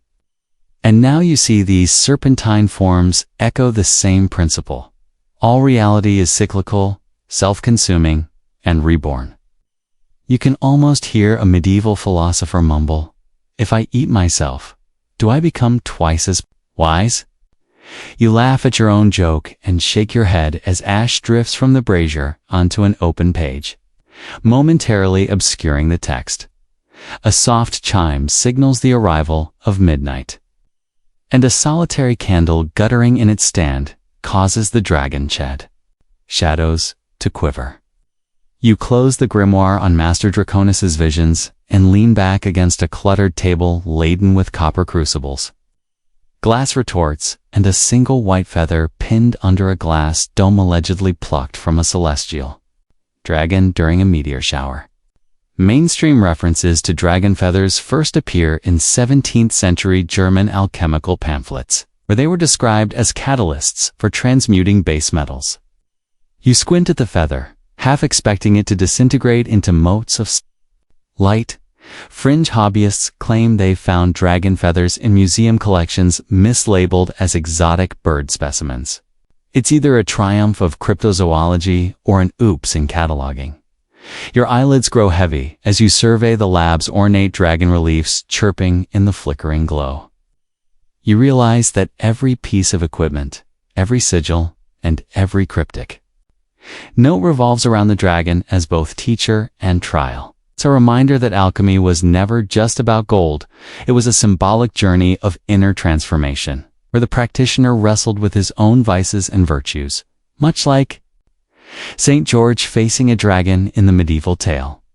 You rise slowly, feeling the weight of centuries of seekers who chased metaphorical dragons in hopes of forging pure spirit from raw matter. You extinguish the brazier, and the workshop plunges into quiet darkness. It's only the glow from a single dragon lamp lingers, its light drifting like a gentle whisper across the lab's dragon-carved stone floor. You step back into the corridor, the door closing with a soft thud behind you. The echo of clinking glass and the faint sizzle of residual alchemical fire accompany your exit as though the workshop itself sighs with contentment. You inhale deeply, tasting the lingering sense of sulfur and oud, and smile aware that you've walked among alchemical dragons, breathing in their secrets and letting them breathe out wisdom in return. You step out of the shadowed alchemy workshop into a crisp morning air that hums with light sunbeams catching dust motes, as if each speck were a tiny golden dragon in flight. The scent of stone corridors and old plaster presses around you as you wander into a grand gallery in Florence, walls hung with tapestries and frescoes. Your fingertips hover just above the gilded frames, itching to trace embossed scales without risking fingerprints. Remember those dragon lamps and philosopher's mercuries? Here, dragons take shape in thread and pigment eye candy for Renaissance. Minds hungry for spectacle and symbolism. Ahead, silk tapestry unfurls like a billowing sail, the apocalypse tapestry from Angers. Woven around 1377 but still touring European halls in the 1500s. Its dragon 7 heads, 10 horn snarls across 18 meters of warp and weft. You lean in close, nose grazing the fabric, inhaling centuries of lavender, mothballs, and wool. Every head threatens the rider on the white horse, an image lifted straight from Revelation. Mainstream historians note that the tapestry was commissioned to convey moral lessons about sin and salvation to illiterate crowds, blending biblical prophecy with courtly pageantry. You imagine yourself nudging a nobleman's velvet doublet and whispering, "Don't sneeze, you'll unweave half the beast." Fringe enthusiasts insist that hidden among those intertwining silk threads is a coded message from a secret alchemist guild, a recipe for transmuting dragon scales into philosopher's stone. According to one conspiracy-minded curator, if you tap the tapestry 3 times with a silver needle at midnight, the dragon's eyes glow and reveal arcane glyphs. You stifle a laugh, picturing yourself with a flashlight and measuring tape, scribbling down stitches like a textile detective. Historians still argue whether such legends grew from genuine medieval lore or modern tourism hype. You drift past marble statues of saints. Slaying dragon Saint Michael poised atop a winged creature, blade raised in triumph. The flesh of the dragon is carved with veins, so lifelike you half expect warm blood to seep. You press your gloved hand against the cool marble, feeling its slight give under centuries of polishing. A faint clink echoes as your ring taps the pedestal. The sound snaps you from reverie. A docent in linen breeches murmurs that Jamalano's sculpture was completed in 1592. Emblematic of Counter-Reformation zeal, where the dragon signified heresy crushed under faith's iron heel. You imagine the sculptor chisel in one hand, espresso in the other, muttering, "Must get that tail just right," then slipping on marble dust and inventing the first slip-resistant disclaimers on a side table. Illuminated manuscripts lie under glass. You crouch to examine a queen's copy of Ariosto's Orlando Furioso, printed in 1516, where the hero Ruggiero battles the fire-breathing dragon, Ferebrus. The margins sparkle with tiny hand-painted dragons chasing knights through floral scrollwork. The smell of vellum and gold leaf tickles your nostrils like expensive baked pastry you're too polite to nibble. You trace a sing-song couplet praising Orlando's valor. He strikes the beast of iron breath and lights its heart serene. Mainstream literary scholars credit Ariosto with fusing courtly romance and epic drama, reinvigorating dragon lore as metaphors for inner trials and courtly virtue. You chuckle at the idea of reading such high-minded couplets while your stomach growls. Louder than a dragon's roar, perhaps Ariosto could have rhymed a snack reference into his next canto. Still, a handful of bibliophiles claim an esoteric commentary scribbled by a secret fraternity of poetochemists hides in invisible ink between those lines. They insist that by holding the page over candlelight, you'll reveal a marginal gloss instructing to tame the dragon, first befriend its flame. You imagine yourself spoiling your tights, brushing over parchment too close to a flame man. Early case of rip-proof fashion necessity. Historians still argue whether such interpolations are Renaissance curiosity or 20th century forgeries aimed at boosting book value. You drift into a small theater space off the gallery where a troupe rehearses a new masque for the Medici court. From the shadows, you watch actors in battered leather wings and papier-match snouts clomp across a dusty stage. They recite lines from Torquato Tasso's Gerusalemme Liberata, 1581, where Rinaldo rescues a princess besieged by a dragon known as the invidious pestilence. You catch the tail end of a rehearsal note. More hiss on line 23. Less ham on line 45. You grin, imagining Shakespeare taking notes to hiss or not to hiss. That is the question. Mainstream theater historians date the first court masks to the late 16th century, blending music, dance, and monster machines to dazzle aristocrats. Fringe stagehands, however, swear that the original dragon puppet at Ferrara's 1570 performance was powered by a live, oversized salamander trained to flick its tongue at the chorus. You lean forward, half expecting a salamander in a tiny cap to scuttle across the back row. Historians still argue whether dragon puppets ever used biological actors or strictly mechanical contraptions. Wandering through a sunlit cloister garden, you pause before a stone fountain carved as a smiling dragon, spouting water into a lily-filled basin. You cup the cool spray in your palm, letting droplets slide between fingertips. The moist air smells of moss and hedges trimmed by friars after vespers. A plaque informs you the fountain was installed in 1473 to celebrate a peace treaty, symbolic of vanquishing civil dragons of discord. You picture 15th century nobles sipping from cafe tables that haven't yet been invented, gossiping about the Duke's latest belt buckle. You sigh at the absurdity. If only they had Instagram, that'd be #Dragon Fountain Goals. Drifting into a labyrinth of oak bookshelves, you discover a shelf labeled Poetic Dragons.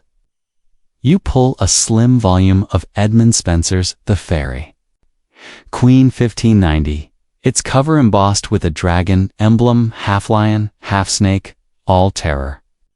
You flip to Canto 6's Fierce Blatant Beast, a seven-headed monster that prowls the forest.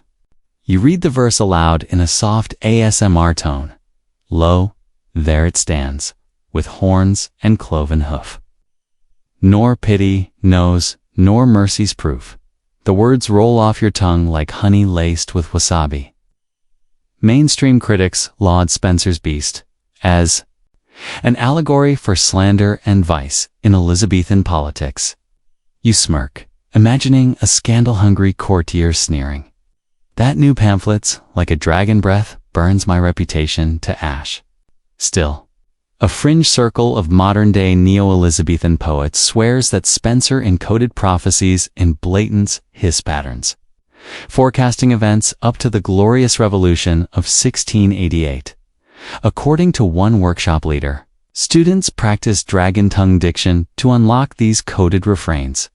You try a few hisses yourself, HSSs, CHSSS, and nearly set off the sprinkler system. Historians still argue whether Spenser's verses contain genuine veiled messages or simply extravagant poetic flourishes.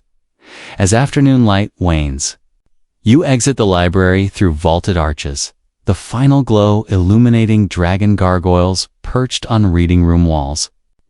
You brush your palm over a smooth snout, feeling the tooth worn into a gentle bump. Outside, your reflection peers back at you from a dark marble pool, eyes wide, lips twitching in an amused grin. You realize you've traversed centuries of dragon art, from courtly tapestries and marble saints to printed epics and live stage spectacles. Each manifestation served as mirror and mask, reflecting human fears and ambitions, while hiding secrets in every stitch, stroke, and stage direction. You step into the cooling evening, the echo of distant lute practice drifting on the breeze. You raise your chin and inhale the mingled scents of plaster ink and damp stone like the aftershave of every artist who ever dreamed dragons into being. Historians still argue whether Renaissance dragons were mere cultural fashion or powerful catalysts for artistic innovation. But one truth endures. Dragons in this age bridged page, stage, and fiber to spin humanity's grandest fantasies into living form. You fold your arms, smile at the silent gargoyles above, and press onward, knowing more epics await in city archives and shadowed attics. Their draconic heartbeat echoing in every hidden manuscript. You step across the polished marble floor of a grand Enlightenment era museum. The hush under vaulted ceilings punctuated only by the tap of your shoes and the distant whisper of turning pages in a curator's ledger. The air smells of mahogany. Display cases and aged vellum like a library that's been sealed for centuries. You glide past glass cabinets showcasing pressed butterflies pinned with ivory-headed nails, and taxidermied birds frozen mid-song. Remember the alchemist's dragons fermenting in copper cauldrons, and the medieval bestiary dragons symbolizing Satan's pride. Here, dragons are reduced to footnotes, their legendary ferocity distilled into quaint museum labels. Historians still argue whether this institutional skepticism marked a triumph of reason or a sobering loss of wonder. Mainstream historians note that by the mid-18th century, naturalists such as Carl Linnaeus and Georges Cuvier systematically catalogued every known species, consigning mythical beasts like the basilisk and wyvern to mythological sections, rooms as dimly lit as crypts. You pause before a display titled Monstrous Imaginations, where a single dusty manuscript lies open under glass. Script declaring that no creature with more than 6 legs can exist, and no reptile can weigh more than a ton. A label explains that early taxonomists demanded evidence bones, skins, or live specimens before acknowledging any new species. You can almost feel the electric click of a quill snapping shut on centuries of folklore. It's the ultimate gatekeeper move. If you can't find bones, if you don't get a place in Science 101. Yet you notice a small, handwritten note tucked behind the glass. See also the alleged hoaxes of Dover. Fringe archivists dug up 8 newspaper clippings reporting a unicorn skull displayed in a country fair, later revealed to be a narwhal tusk. According to these whisper networks, some specimens were never fully debunked skulls, said to belong to dragons or sea serpents, quietly vanished, or were reclassified as proboscidean curiosities.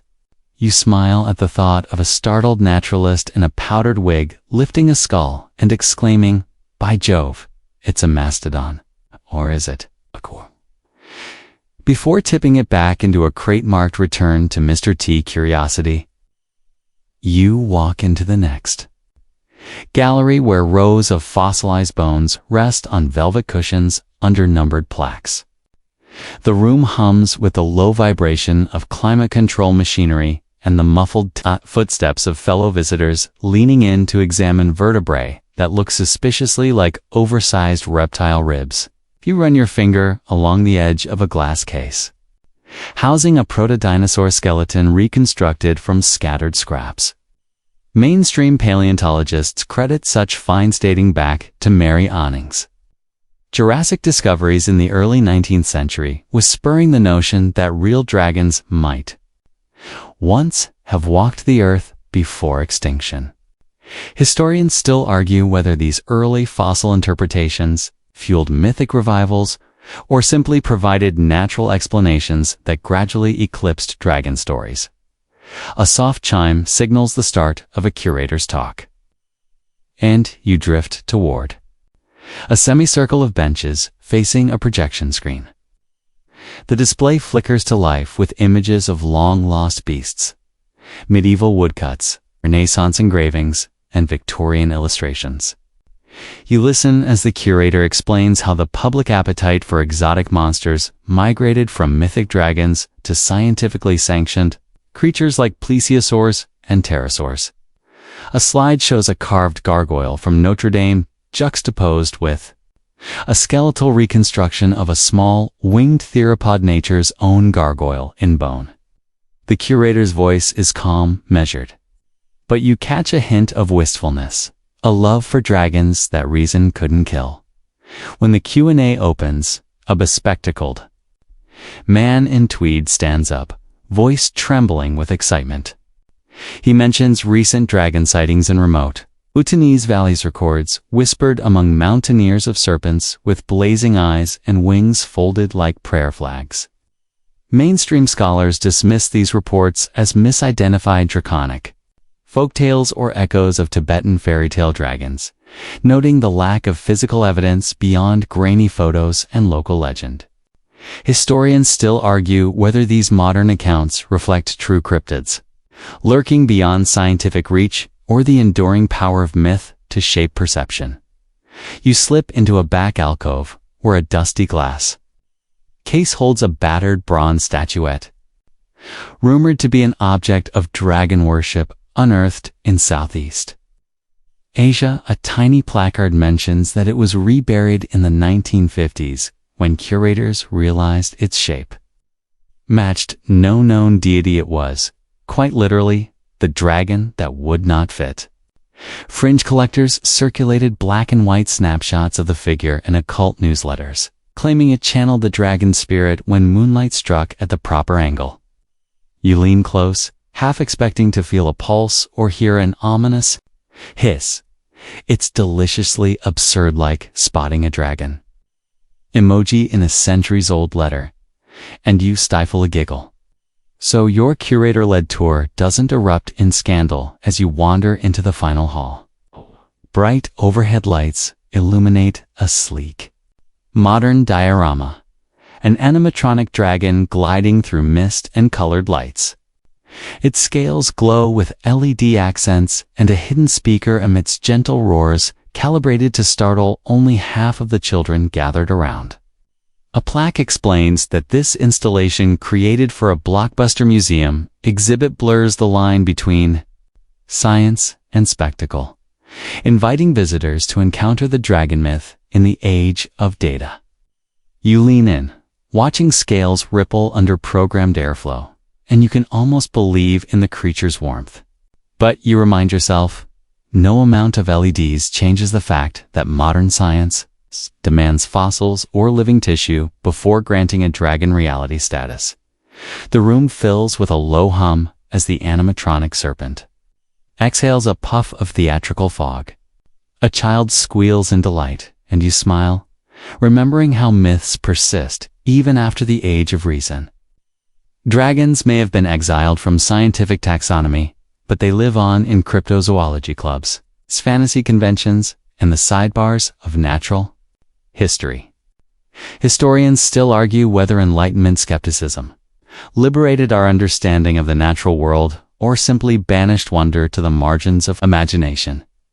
You step onto a balcony overlooking the museum foyer, where a collage of dragon-inspired science fiction covers adorn a reception desk. Books like The Scientific Case for Wyverns and Pterosaurs versus Biblical Leviathan. Visitors leaf through these titles with appropriate skepticism but curiosity unquenched. You inhale the blended aroma of leather jackets and coffee machine steam from the cafe below, somewhere between empirical evidence and fringe devotion. The dragon thrives as a symbol of humanity's enduring quest to balance reason with mystery. You press your palm against the cool stone balustrade and look out at the crowd below. Families, scholars, and cosplay enthusiasts mingling in a shared space. In their eyes, you still see the spark that ignites when dragons soar through the mind's horizon untamed. It's unclassified and impossible to box in.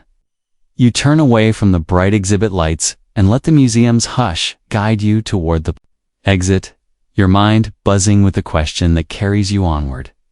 Can skepticism and wonder ever coexist? Historians still argue whether the Enlightenment's dragon exodus marks the death of myth or the rebirth of imagination in new forms. But one thing's certain, the dragon will never die if people still dare to believe. You sink into the plush edge of your couch, the glow of your TV painting the walls in sapphire and ember. A life-size dragon roars across the screen, wings beating in slow motion as fire curls from its maw. You grab a fistful of popcorn, its buttery crunch like tiny meteor impacts on your tongue. Pop culture dragons have become your nightly companions, powerful, scaly avatars of wonder and dread. But how did we get from fossil bones in muddy quarries to these CGI behemoths? Let's chase that trail of feathers, scales, and pixelated flame. In 1858, naturalist William Parker Falk uncovered the first nearly complete dinosaur skeleton of Hadrosaurus falci in Haddonfield, New Jersey, proof that monstrous reptiles once stalked the earth. That discovery ignited public imagination and academic fever, inspiring artists to sketch draconic beasts long before paleontology even had a name. You imagine Victorian gentlemen in top hats poring over bone fragments, calling them terrible lizards, unaware that the word dinosaur itself, coined by Richard Owen in 1840, literally means fearfully great dragon. Mainstream historians note that dinosaur fossils were often displayed alongside mythic creature relics in 19th century exhibitions, blurring the line between science and legend. Fast forward to 1993, Jurassic Park stomps onto screens with a T-Rex so lifelike, you swear you smell its hot breath. Yet that T-Rex model owes as much to early fossil reconstructions by Barnum Brown, who unearthed the first T-Rex bones in 1902 as it does to Michael Crichton's techno-thriller. You picture Brown in Wyoming, muddy and triumphant, shipping crates of jawbone and vertebrae back east, unaware that a century later his discoveries would evolve into roaring megapixels. Historians still argue whether Spielberg's franchise ignited modern dragon mania or simply reframed dinosaurs in draconic garb.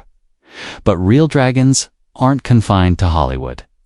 Komodo dragons, Varanus, Komodoensis stock, Indonesian Isles with teeth like steak knives and venom that thwarts blood clotting. Discovered by Western scientists in 1910. These living giants measure over 3 meters long, their scaly hide brooding on sun-baked rocks. You muse over islanders whispering that Komodos once soared on wings, a fringe legend surviving in remote villages. According to folklorists, an elder in Flores claimed a sky dragon carved clouds above volcanoes before peeling off feathers to become flesh. It's the sort of myth that makes you wonder if every living lizard once dreamed of flight across the globe. Cryptozoologists chase Mockelbembe in the Congo Basin, a river-dwelling creature said to resemble a sauropod long neck, small head, deep tail. Adventurers have heard distant thunder footsteps echoing through marshes and seen ripples too rhythmic for crocodiles. A leaked report from a 1980s expedition mentioned footprints 6 feet wide, shaped like truncated horseshoes. Fringe analysts insist these are living dinosaurs, survivors of extinction hiding in dense jungle. You smile at the image of modern-day explorers armed with night vision goggles and GoPro mounts, scanning riverbanks for prehistoric giants. Historians still argue whether Mockelbembe lore preserves genuine indigenous memory of extinct megafauna, or simply reflects colonial tales spun to thrill Western audiences in fantasy literature. Dragons have wriggled free of their medieval moralizing roles. Anne McCaffrey's telepathic dragon riders in Pern 1967 reimagine drakes as partners in cosmic struggle against spore clouds. You picture yourself strapped to a silver-scaled beast, wind whipping your hair as you dive through thunder, heads romantic and slightly terrifying. Mainstream critics credit McCaffrey with humanizing dragons, making them more than allegory by endowing them with empathy and personality. The trend continued with George R.R. Martin's Daenerys and her children, themselves metaphorical and literal forces of change. Historians still argue whether dragons in modern fantasy reflect Jungian archetypes or a postmodern hunger for anti-heroic complexity. Then there's gaming, where dragons literally hoard lut gold piles shimmering under cavern stalactites. In Dungeons & Dragons 1974, Carrie Gygax formalized dragon statistics, breath weapons, challenge ratings, alignment chart. You recall rolling dice for your first draconic encounter, heart pounding as you decided whether to parley or parry. Mainstream game scholars note that D&D codified dragon tropes chromatic evil versus metallic good shaping. Generations of role-playing narratives. Fringe tabletop communities, however, developed alternative dragonkin supplements celebrating draconic ancestry, complete with breath weapon acid spray mechanics. You chuckle at an imaginative rulebook entry. Dragonborn gain +2 to intimidation when wing flapping. Blockbuster films from The Hobbits, Smaug, to Disney's Toothless and How to Train Your Dragon fuse scientific speculation and fantasy. Smaug's majestic scales gleam like aeronautical composites, his wing membranes plausible as leathery flight surfaces. Designers consulted with paleontologists to ensure plausible muscle attachments, making fantasy feel grounded. Yet, fringe. Concept artists propose quasi-biomechanical dragons, with built-in heat sensors akin to pit viper, lore imagine a dragon stalking by infrared vision. Historians still argue whether such sci-fi twists enrich mythic tradition or dilute its primal power. On streaming screens, dragons have graduated from monsters to protagonists. House of the Dragon 2022 explores draconic dynasties, weaving political intrigue with wingspans that blot out the sun. You feel the studio's hum beneath your seat as VFX artists unleash digital flames that flicker like live coals. It's cinema as collective dreaming, a 21st century ritual around pixelated pyres. Mainstream entertainment analysts credit streaming platforms for dragon ubiquity, endless franchises, spin-offs, collectible merch. But a handful of indie filmmakers still insist dragons belong unplugged animatronic, on location, tangible. They've toured film festivals with foam and latex puppets, arguing that real-time interaction outshines CGI's cold perfection. Historians still argue whether modern dragons thrive best in virtual realms or under the warm breath of practical effects. Meanwhile, paleontologists keep unearthing draconic inspiration. In 2021, a new pterosaur species named Cryodraken boreas icy, dragon of the North Wind, was described from Canada's late Cretaceous deposits. Its wingspan rivaled small aircraft, and its throat pouch suggests a pelican-like feeding strategy. You marvel at the name Draken embedded in scientific nomenclature. Proof that the dragon persists as a compelling symbol in academic circles. Fringe dino bloggers claim that if you stare at Cryodraken's skull under ultraviolet light, you'll see runes etched by ancient sky people. You resist the urge to test it, content to let real bones thrill you enough. You rise from the couch as the credits roll, the dragon's final roar echoing in your chest. Your home theater dims to ambient glow, popcorn dust still clinging to your fingertips. You realize that dragons today are scientific marvels and cultural icons, living in the fossil record and in our collective fantasies. Whether they evolved from misinterpreted bones, medieval manuscripts, or pure human longing, one truth remains. Dragons endure because we need creatures to embody our greatest fears and finest hopes. Historians still argue whether dinosaur discoveries birthed modern dragon lore or whether dragons led early paleontologists to the bones in the first place. Either way, the flight continues your imagination's wings, as real as any dragon's. Softly. Now you ease back into the hush beyond the screen's flicker. Your pulse slows as the images of roaring beasts dissolve into the ebb of your living room's quiet. You feel the plush support of the couch cradle your spine, each breath unfurling like a gentle mist across still waters. The shell-sharp temps of popcorn lingers on your tongue, a breadcrumb trail between reality and dream. Outside, night wraps the world in velvet silence. A distant car hums its lullaby along the street, and a lone owl calls to the dark canopy overhead. You inhale the cool air slipping through a cracked window, carrying hints of jasmine and night-blooming honeysuckle. Within this cocoon of scent and sound, dragons transform once more, no longer monstrous or majestic, but soft conduits to memory and wonder. Let your eyelids grow heavy, the boundary between waking and dreaming thinning like parchment. Recall the earthen quarries where ancient bones first gleamed in torchlight. the medieval scribes painting moral beasts on parchment, and the alchemists whispering of scales and secrets. All these echoes converge here, in your quiet room, its wings folding after a long flight. You'll carry these images into sleep, the hiss of wings against storm clouds, the gentle drip of rain from dragon-spout fountains, and the distant rumble of dinosaur bones shifting deep beneath the earth. In dreams, you might roam shadowed caverns or soar above silver-edged peaks. A feathered scale companion at your side. Rest now, letting the coiling stories unwind with each inhalation. Tomorrow, you may seek fresh legends fossils to uncover, manuscripts to trace, or cinematic beasts to chase.